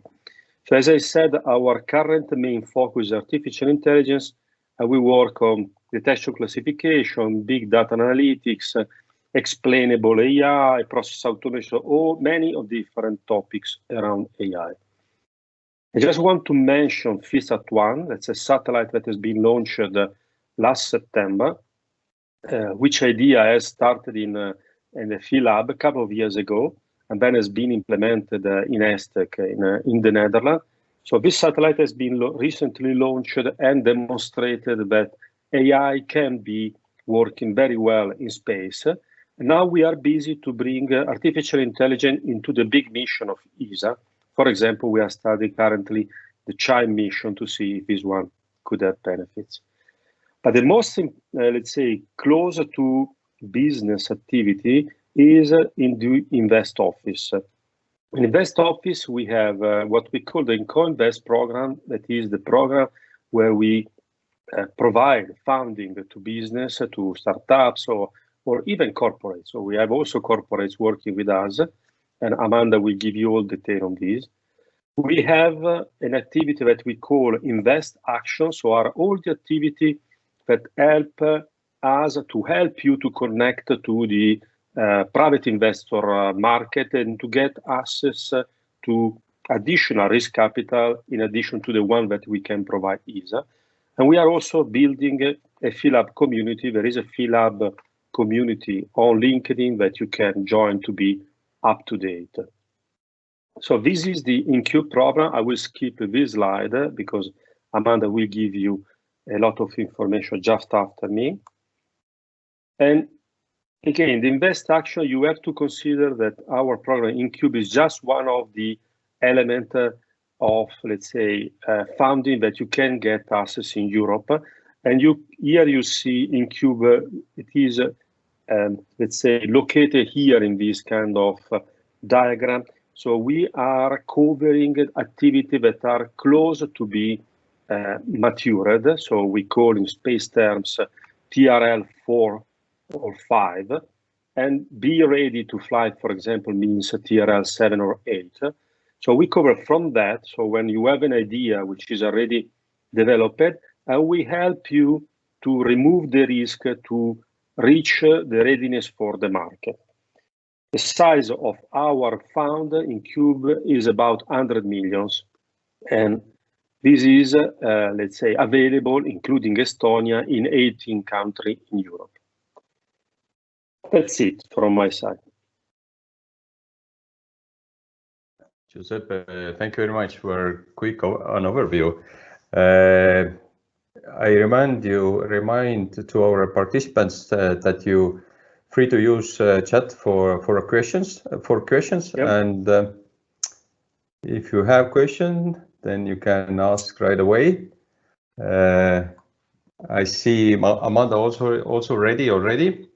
But Giuseppe, I have one question to you regarding this European Union Green Deal.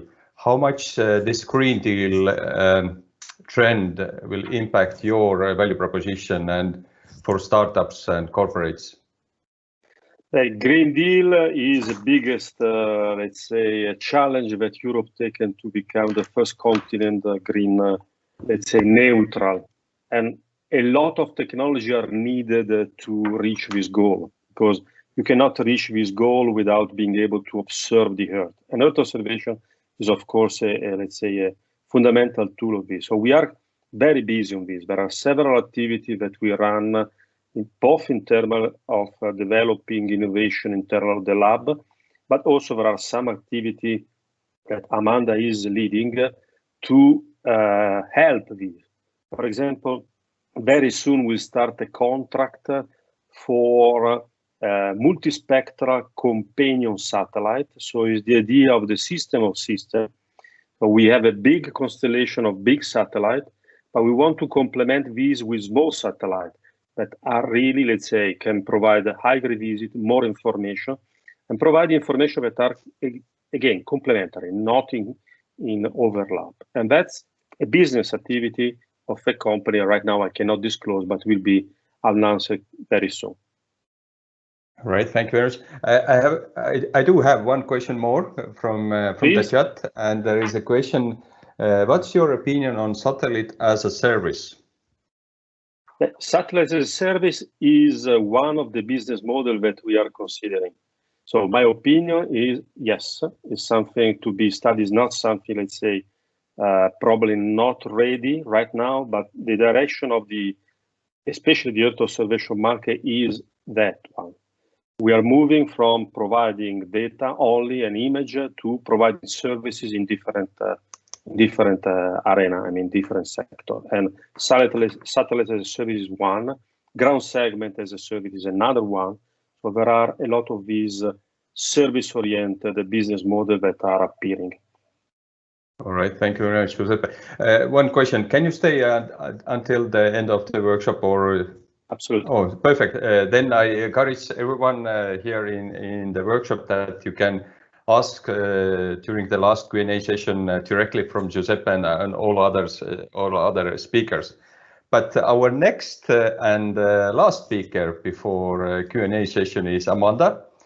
So let's hope that we will have lots of questions after your presentation, and we can discuss openly during the Q&A session. Amanda, are you ready to take it over? I see your slides already. Do you see the slides? Okay, super. Yeah. Now you can.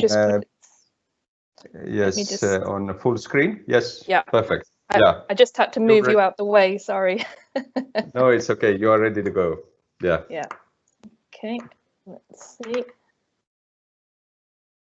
Okay, so yes, as Giuseppe said, my name's Amanda Regan, and I'm looking after the Investing in Industrial Innovation, so InCubed program.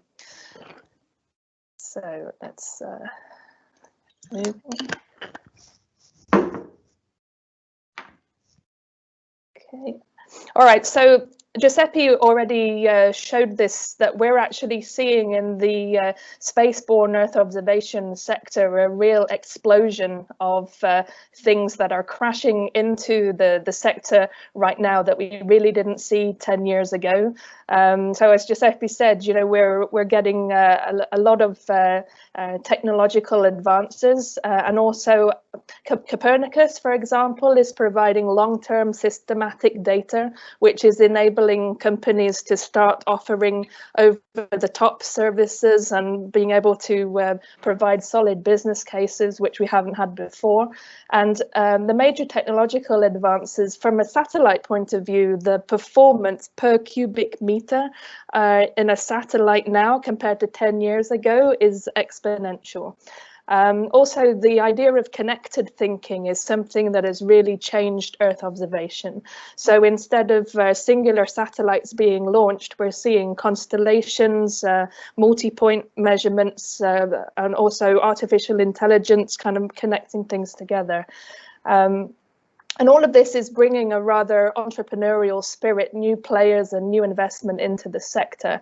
I would also say as well, and it's not on the slide, but it's a personal observation, that I think that the psychology of people are also changing. So we have a generation of people now that don't know life without the internet. So there is a certain trust of the distributed system over the centralized system that we didn't have 10 or 20 years ago. And all of this is basically crashing into the Earth observation sector, and we're just trying to make sure that Europe is as competitive as possible, and Estonia plays a very important role within that.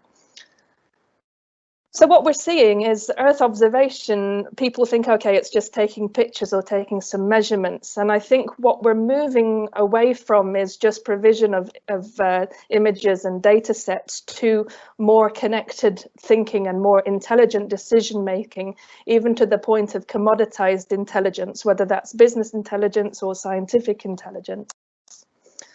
And so I actually think that maybe even the word observation is a little bit too passive these days, that we should change it to Earth intelligence or Earth analytics. This is my personal view. So Giuseppe already spoke about this this setup in the Phi-lab, which is where my program is centered. We have this overall pathway to be able to move from transformative ideas, which are based in kind of blue skies research, moving through looking at user cases and prototypes, maturing and developing ideas, and then finally being able to move it into more entrepreneurial initiatives to support the European competitive landscape. And so the InCubed program, where I'm situated, is more on the right-hand side of this pathway. And again, this is the kind of things that we're working on in the lab. I don't need to go into this because Giuseppe already covered it. And again, we have these two offices. So on one hand, we're looking at the research side of things, being able to connect the sensor revolution and the digital revolution together, but then to be able to leverage that to make sure that we're actually providing commercially viable and European competitive products and services for Earth observation. So this is the program that I'm looking after, and we have just under 100 million in the pot with 18 member states. But we are, it's a co-funded program, which means that you also have to put money on the table. You have to put skin in the game, if you like. And the difference is that we're expecting you to be commercially viable with this, that you're going to be making a profit from the development that you're going to be doing in InCubed. So we're looking at basically stimulating and developing the commercial sector based on Earth observation products and services. And really, to boil it down, we look for three things. Commercial viability. So are you going to break even? Are you going to make a profit? We want you to generate revenue, basically. Number two, we want something new. So you have to be doing something that's new, a new market, a new technology, doing something in a different way. And number three, we also assume and really very strong on this, that there's commercial customer engagement already before you even kick off, so at proposal stage. And these commercial customers can act as beta testers or validators. They can be inside the consortium already, or you can have a letter of agreement outside. But we found that this kind of model has been really, really successful. Now, with InCubed, we have a really wide scope. So we're a space agency, so we support upstream development, which means anything from anything that's in space, basically. So we are able to help you co-fund and de-risk satellite developments, systems, subsystems, components, downlink technologies, all the way down to onto the ground. So it can be web developments, architectures, ground segments, and I've got some examples that I'll show you a little bit later on. So we're really quite wide, but the key thing is that there has to be an Earth observation angle. I come from the Earth Observation Directorate at the Space Agency, and this is where our competence is. So our aim is really to de-risk your development. We assume that the developments that you have to get your company moving, you have it already in your business plan. You already have ideas of how you're going to finance your developments. And InCubed can help with that. So we don't fund 100%, but we can fund a fair proportion of your activity, and we can de-risk your activity. And what we really aim to do is for you to at least get to the level of a minimum viable product, so that you can take your minimum viable product to potential customers or potential investors. And everything that we do in InCubed is geared towards this. So any data packs or information that you deliver to ESA is not the end customer. We expect that at the end you have a commercial customer information pack and also an investor information pack. So everything within InCubed is geared towards this result. So in terms of the co-funding, typically it's 50-50. This is for large companies, and it can be up to 80% for smaller SME companies. This depends on the member states, and I've got some more details for this because we have 18 member states, and each one is slightly different. And I can explain the Estonian case in a second. At the moment, our portfolio, there are 40 activities, and it ranges from little activities of 70,000 euros, which is co-funded, up to big satellite developments of nearly 9 million euros. So that just gives you a flavour of the wide feeling of InCubed. So this is really what we offer. We have zero equity co-funding, so we don't ask for a slice of your company after getting into InCubed. We also take every single activity and with the company we decide where you need help. So if you need help with looking for Earth observation data, we provide somebody to help you with that. If it's artificial intelligence or machine learning, we connect you with the Phi-lab.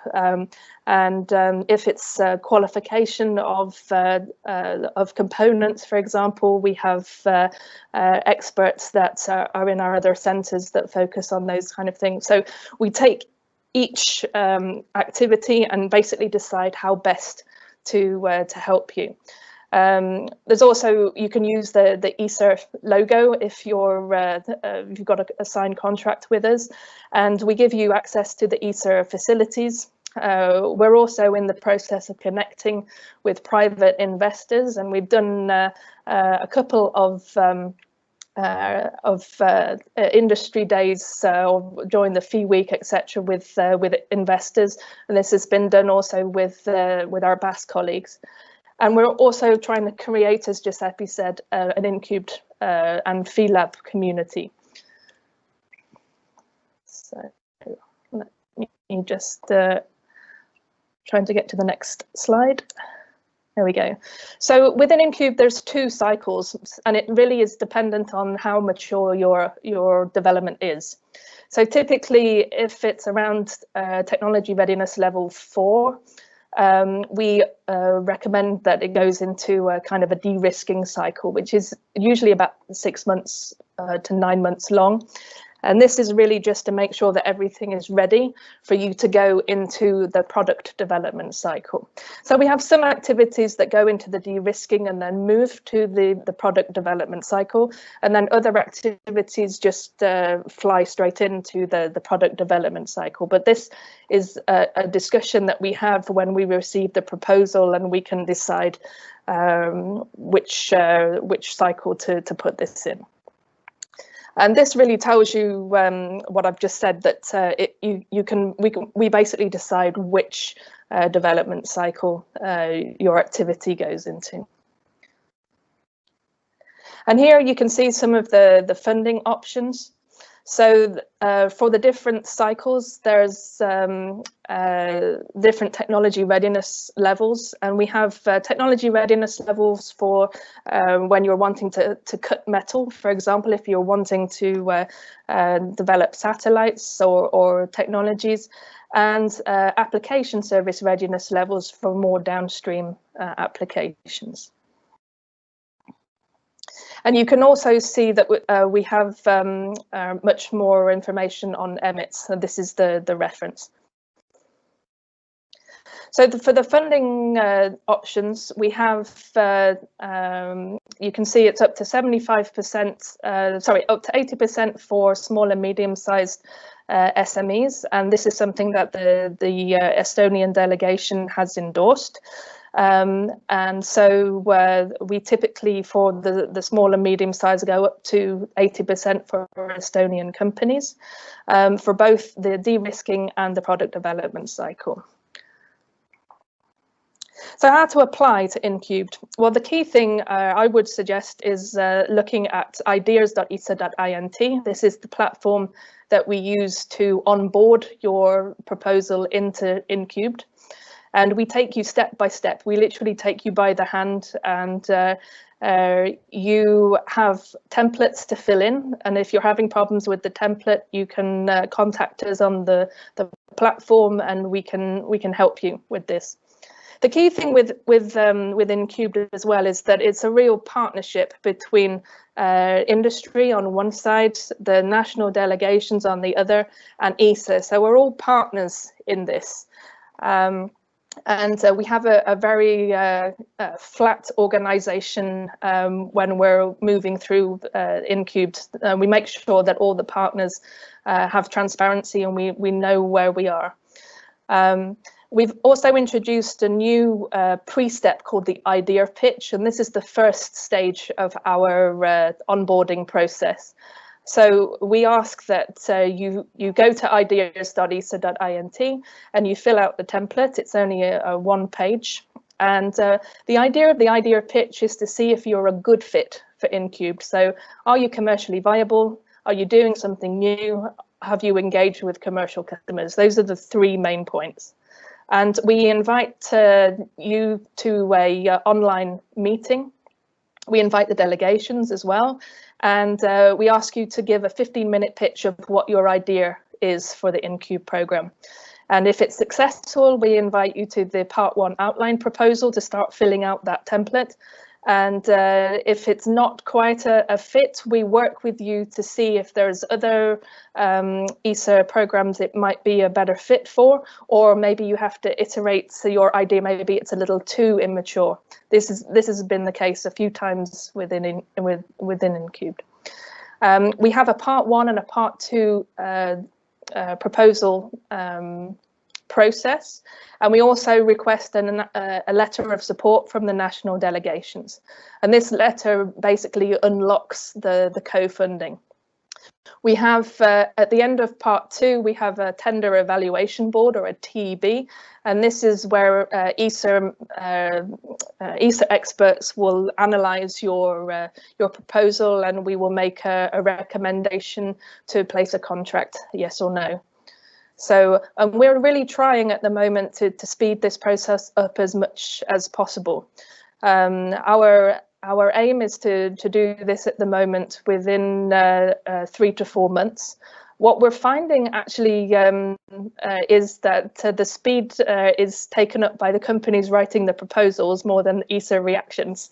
So this is something that we've actually developed a timeline tool, so that the delegations, company, and ESA can really understand what the different stages are of the procurement, so everybody knows where they are. So you will not, your proposal will not just disappear into an electronic black hole, don't worry.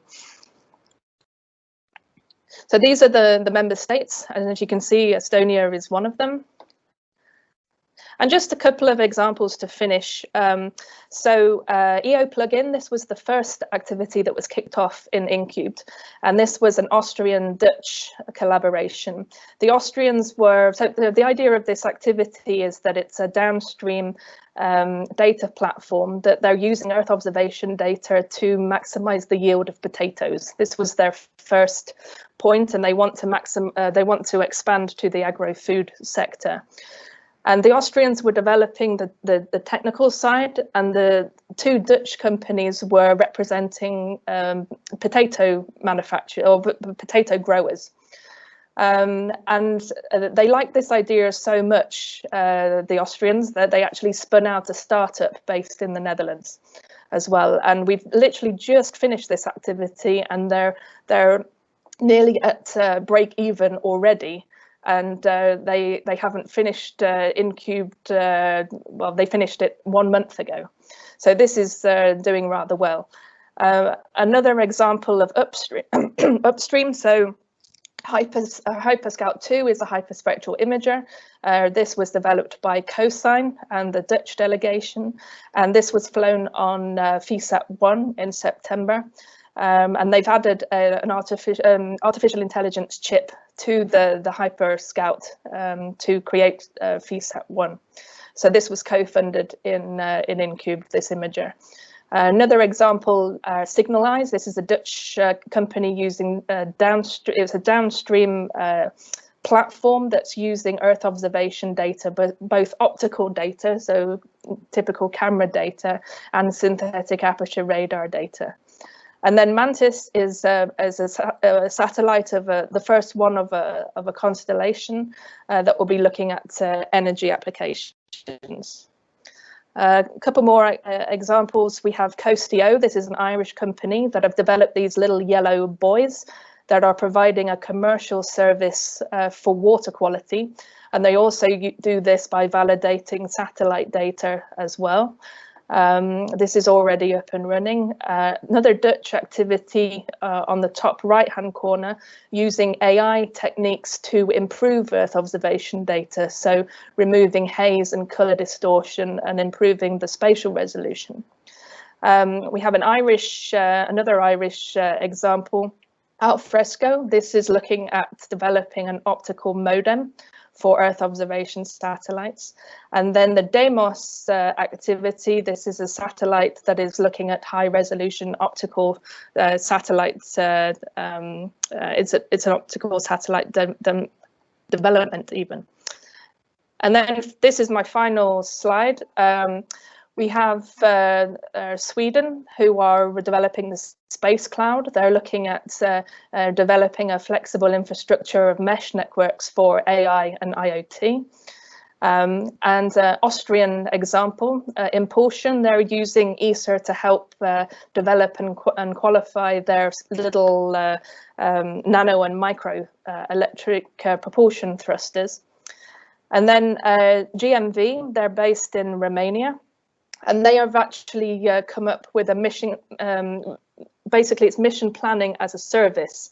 So mission planning as a function is usually quite common in an Earth observation satellite in an end-to-end sense. And what GMV are proposing is that this is a commercial service. The mission planning part of would be outsourced, and this is almost nearly concluded. And then finally, a Dutch activity called STAT for Flood, which is using both optical and synthetic aperture radar data to really look at the risk of failure of levees and dams. And they have started looking at the Dutch case and then rolling it out internationally. So this is my final slide.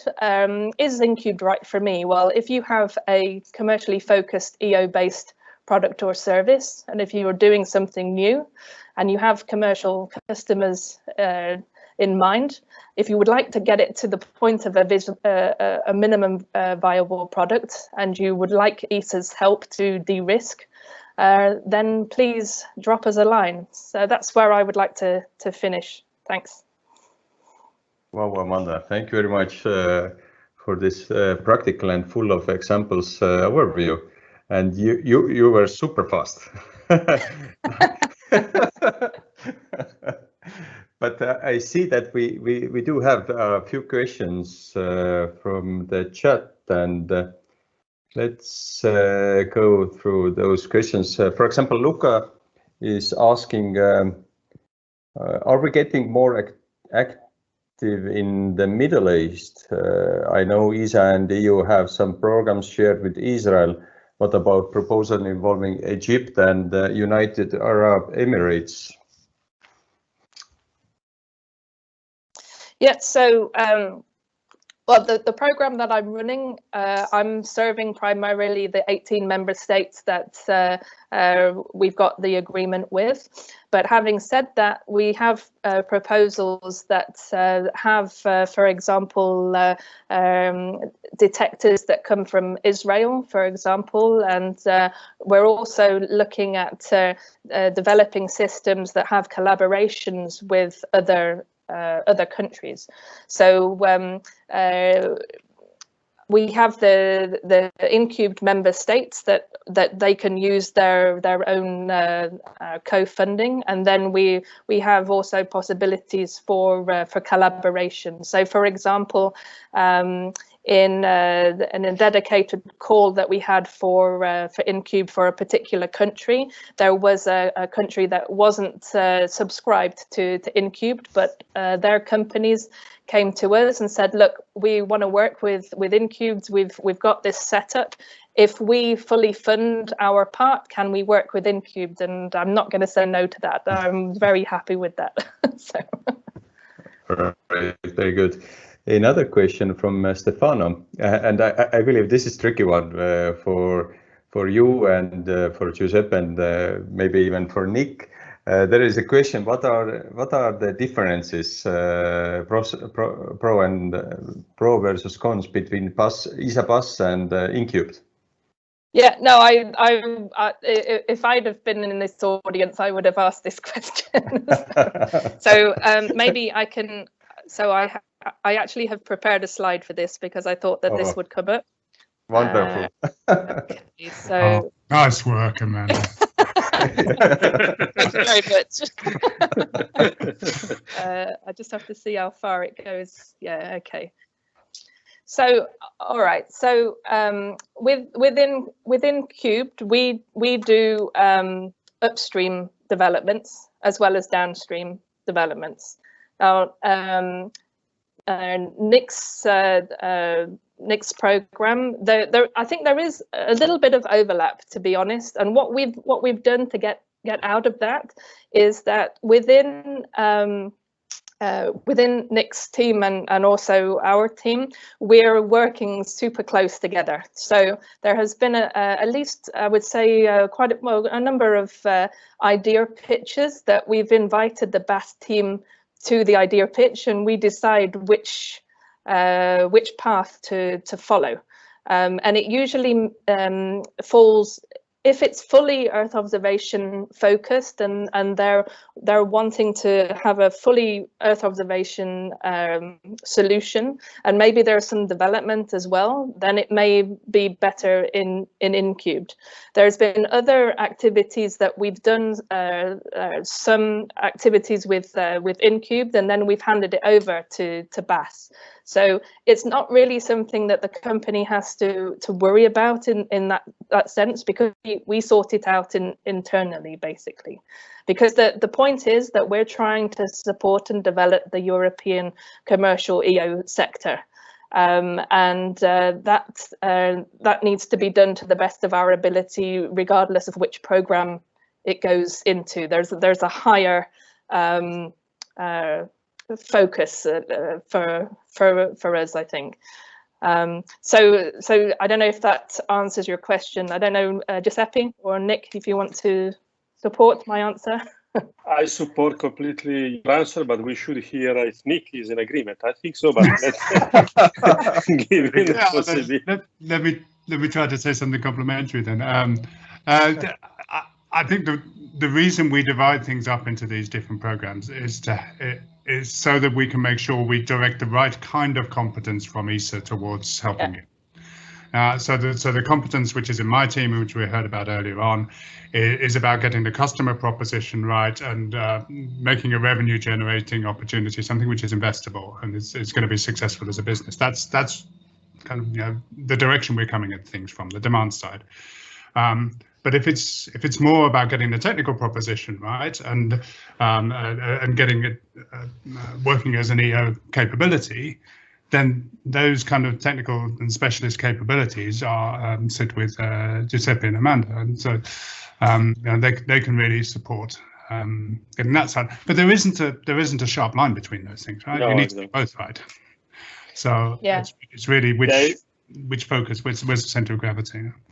Oh, exactly. I was trying to give a kind of computer science answer. So it's like the operating system, you can get the same task made in different way. Also, ESA behave like that. So we try to cover everything, and there is some overlaps. The overlap we will take care, and we will give you what is the best indication to be in bus or in EQ and so on. So don't worry, just approach us, and then we will help you to go in the right direction. Thank you for compelling answer. And I have one more question from Björn. I believe Björn from Iceland. And this question is to you, Amanda. How will ESA and Copernicus program work together together in the business incubation sector? Do you expect them to be the lower end of the DRL associated with development of downstream services? So was the question how we work with BIC, or did I hear the word Copernicus? I wasn't quite sure. Yeah, Copernicus, yes. How your program work together with Copernicus program? Okay. So so Copernicus is providing Copernicus program, is it talking about Copernicus accelerators or Copernicus development of Sentinels? Yeah, Björn, maybe you can unmute your mic and add something, add more information on your question. Yeah, well, do you hear me? Yes. Yes. Yeah. Either way, I mean, Copernicus is doing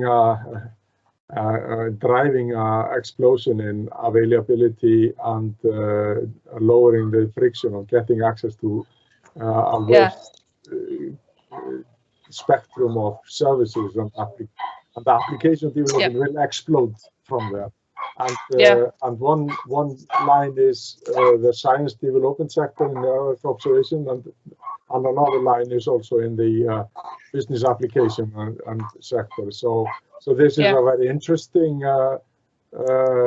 ecosystem, and I as a scientist see 2 or 3 avenues at least on different stages of technology readiness level, and hooked into the science and this data and the information stream that Copernicus has put up. So I'm curious. I don't know too much about Copernicus, but what I've seen and what I've experienced in the end user end and insights there is quite good, and I see it as an a game change there. There's a leapfrog, quantum leap jump in data analysis and services there, really. Yeah. Okay, so I'm curious. It's about the technology readiness level, and where you put the business and where you have the funding, and when you start to make money from whom, so to say. Thank you. Yeah, I see what you mean. So yeah, Copernicus is providing these long-term systematic data sets, which from the various Sentinel satellites, which is really providing a platform on which business cases can be built. This is what we're seeing in my program. What we're also seeing is that companies are coming to look at particular niches that they're supported, but they're not covered by the Sentinels. So, for example, we're looking at very high resolution optical satellites. We're looking at different frequencies of synthetic aperture radar. We're looking at maybe, and Giuseppe mentioned this, we have, for example, something called the multispectral companion satellite, which will be something approximating Sentinel-2, but on a small satellite. And so what we're seeing is that these new players that I mentioned at the beginning, they're coming in, and it's almost like the Sentinels are providing the picture frame, and then these other companies are coming in to fill in the Earth system picture, if you like. And the business models seem to be everything from they can actually sell individual satellites, but the real the riches are in the niches, right? So it's about the data to specific industrial verticals that we're really seeing potentially a big boom in downstream Earth observation centers. So I think that because we have this long-term vision of Copernicus, this is providing stability in the business arena, which I think we didn't have before, because obviously before that, you know, we would be launching satellites every 7 to 10 years. They would last 5, 6, 7 years, and then there would be a whole new way of trying to get another satellite up there. With this, there is we have I think up to 2030 provision of Copernicus data, and there are the 6 big services which have been built around those. And so what we're seeing is a real explosion of the Earth observation value chain. So yeah, I mean, I've worked with NASA quite a lot, and they said that they wish that they'd done Copernicus. So you know, it's the provision of this data, I think, which is underpinning a lot of these business cases. I don't know if anyone else wants to answer that anymore. Thank you. Does that answer your question, Bjorn? Yeah, yes, I see where you put you in this, and that you're keen. Of course, it is inherent in the Green Deal, and it's all about plugging in on the right technology readiness level. What you have in the Earth observation business, you have kind of moved a whole sector on a higher technology readiness level just by the Copernicus, but by default or de facto or implicit, so to say. So it's quite interesting. Yes, thank you. All right, very good. I believe we can continue our discussions, but before we do that, let's do something wild. Let's turn our cameras on now, and I believe now it's time for a group photo. and Karoli, who is our technical support and actually the main organizer of this event, this workshop, she will try to take a group photo of us. So Karoli, are you ready? And now we need everyone to turn their camera on. And let's try it. Okay. Oh, perfect. Oh, perfect. Yeah. Karoli, can you take? I will try to do the same. Print screen, and now it's time to smile. Keep you smiling. And yeah, let's we don't see Nick, huh? Nick, Walker, Stefan. Yeah, I can corp later. Let's do one more. Yeah, one more. Now I believe it's better, but can we see Madis also with us? Madis, can you turn your camera on? My camera is on. Oh, really? All right. Yeah, I see Madis. Oh, really? Then it's my problem then. Okay. This filter that removes the Estonian Space Office from your screen. All right. One moment, I will make one in classroom mode as well. Okay. Yeah. Perfect. I saw we also have Frank now with us. Frank, please show up. Oh, really? Frank with us? I'm here for the question, answers, and the tasks. Wow. For the question or for the answer? And the tasks. No, don't worry. I'll give you the tasks anyway.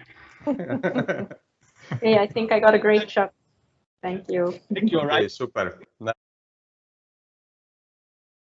Now it's done. And now I encourage you to just raise your hand and ask directly questions from our speakers, and let's have some nice discussions around the topic. So who would like to go first?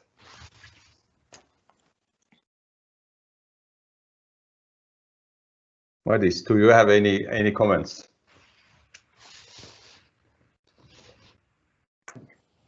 I see Denise has a question. There's a raised hand.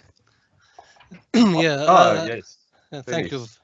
Actually, it was a rather interesting start for a discussion from Björn that a Copernicus accelerator was mentioned in the chat, and I'm just curious to understand how closely you monitor what's going on in Copernicus accelerator. Do you see that as a potential deal flow for your programs then?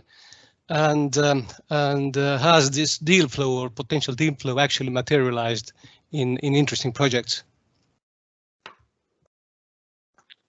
Yeah, maybe I can answer that. So we are involved with the Copernicus accelerator, and we've been working actually with a couple of companies to bring their technology readiness levels up a little bit more to be able to enter into our programs. So yes. And maybe I can add, it was an Estonian gentleman, Andreas Weisbachs, where we discussed in my office in ESTEC, I think 6 or 7 years ago, how we can support also the members, European member states, which are not ESA member states. And one of the issues which Andreas clearly said, okay, we have to do something. And the Copernicus accelerator was also targeted to also member states which are not ESA member states to support them. So, however, when we look into the Copernicus accelerator, it's a little bit more a funding tool than really what we do with the ESA Big, because the ESA Big is a 2 years program, and as entrepreneurship is a decathlon and not a marathon and a sprint, we need all the support. So I know that 50%, I think, of the companies which are in the Copernicus accelerator are also in the ESA Big. Roughly, that's the estimate which I heard. Might be more or less.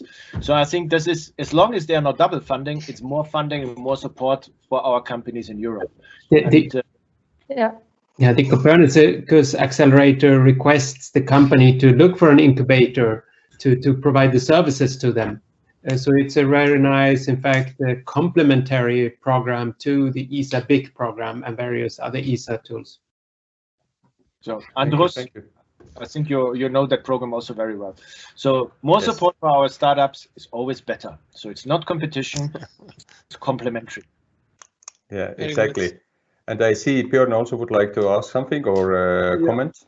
Just a comment. The fact is, having access to the Copernicus resources is almost like to have a contribution into a project. It's lowering the cost associated with critical tasks to an order of magnitude.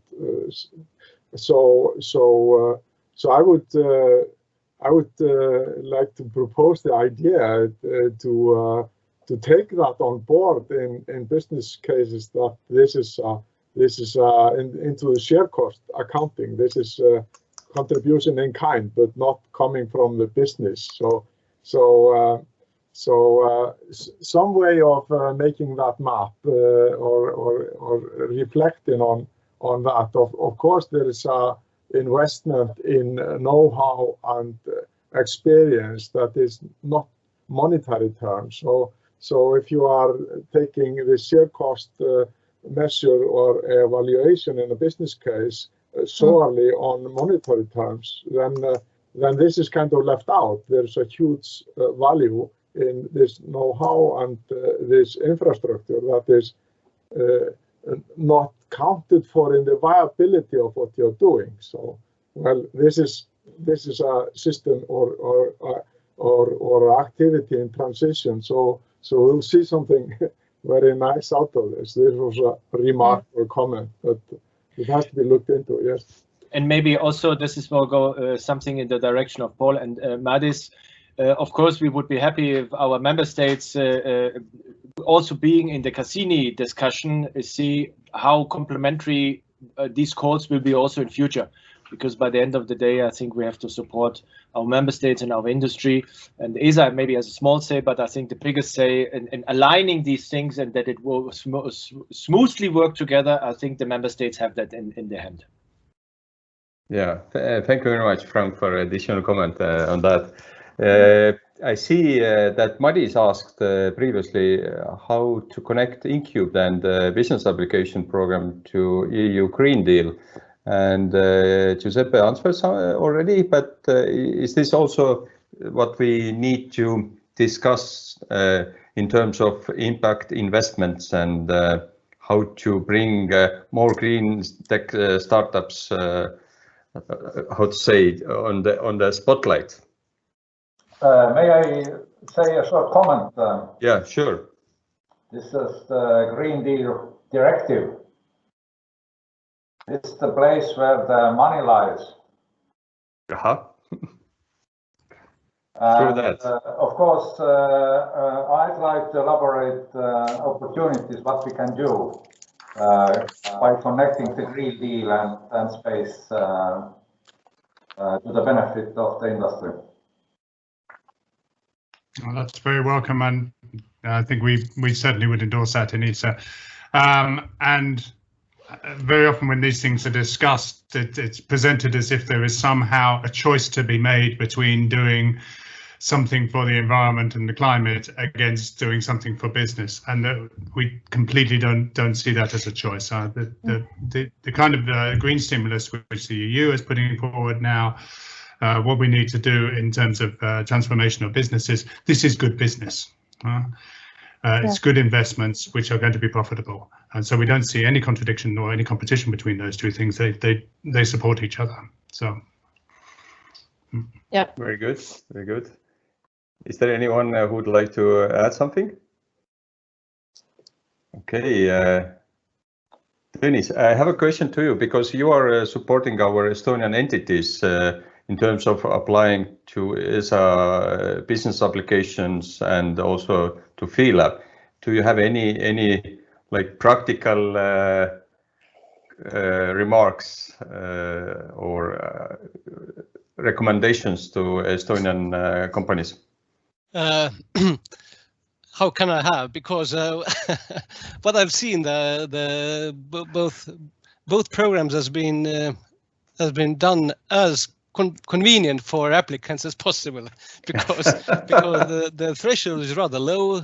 You get quite quick feedback. Can we record that, please? Just push the button.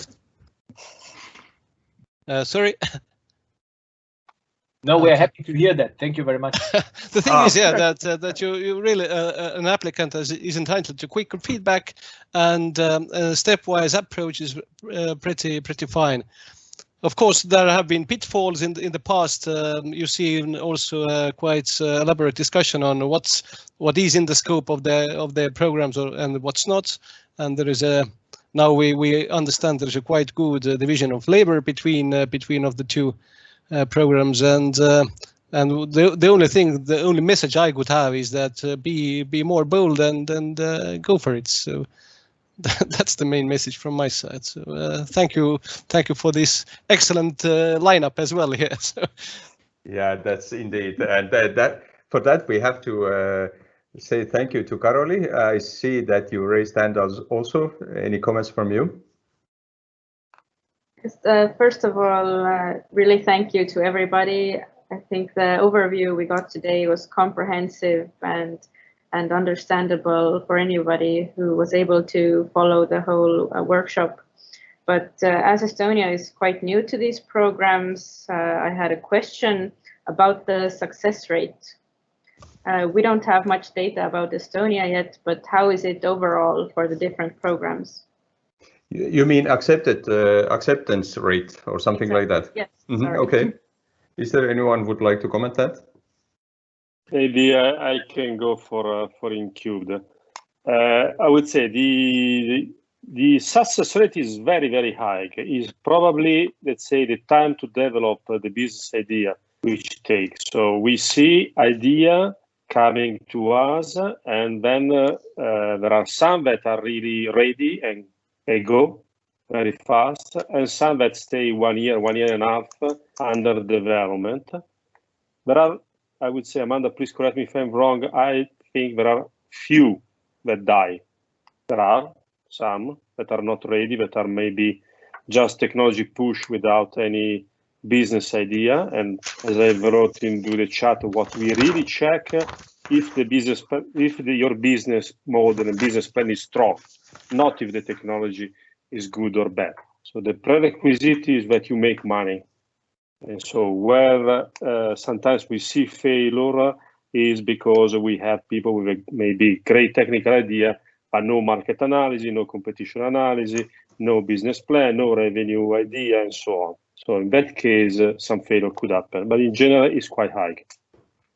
Yeah, I would support that. I mean, InCubed is not a technology development program, so we do need some business analysis around that. Typically, this is one of the reasons why we introduced this new pre-step of idea pitch. So it stops people spending a lot of time filling in a proposal. It's just a one-page thing. We get to talk to the company. We get a feel for how commercially focused they are, and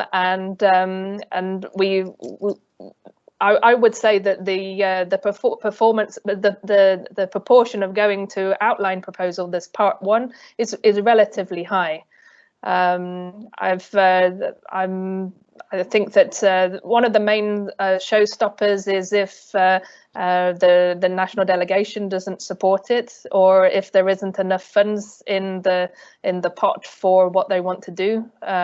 This becomes more tricky. But if the companies are switched on, I mean, I actually asked a company to withdraw a couple of weeks ago because they basically said that they're commercially viable because they're getting co-funding from InCubed, and that's how they're being commercially viable.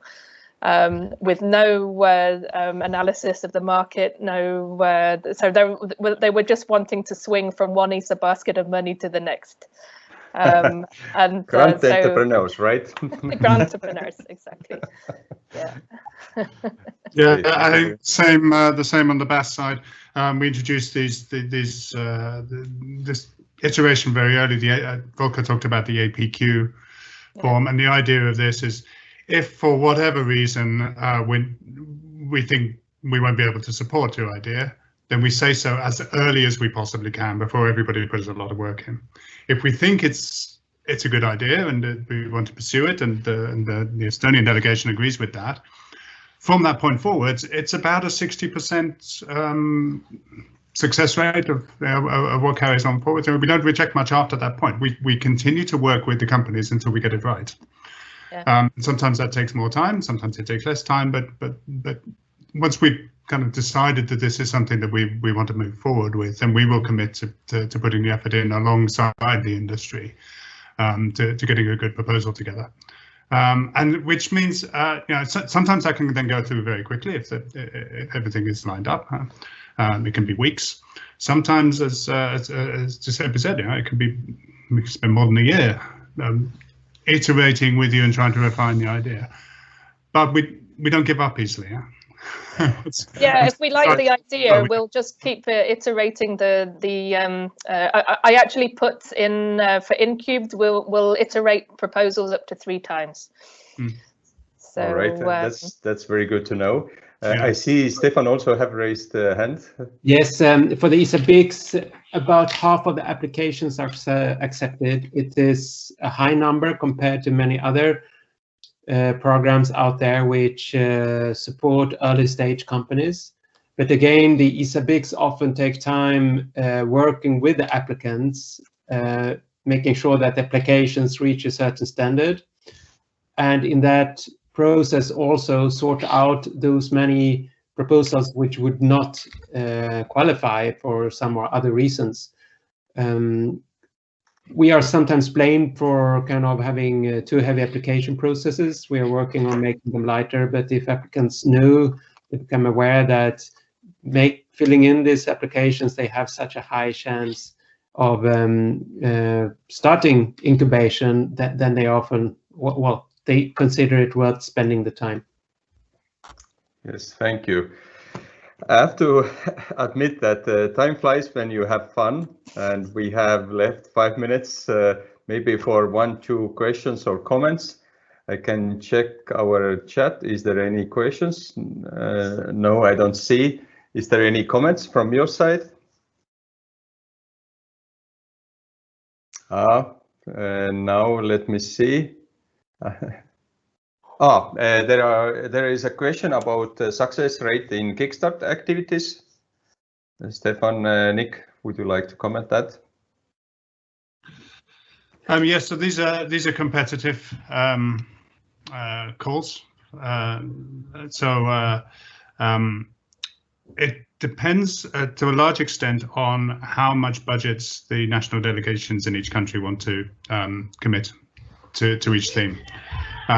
Because we will be willing, as long as things are above the quality threshold of ESA, normally we have more things which are above that threshold than we have funds available to support. So then really it is a choice which goes back to each country to say how many activities in each theme do you want to support.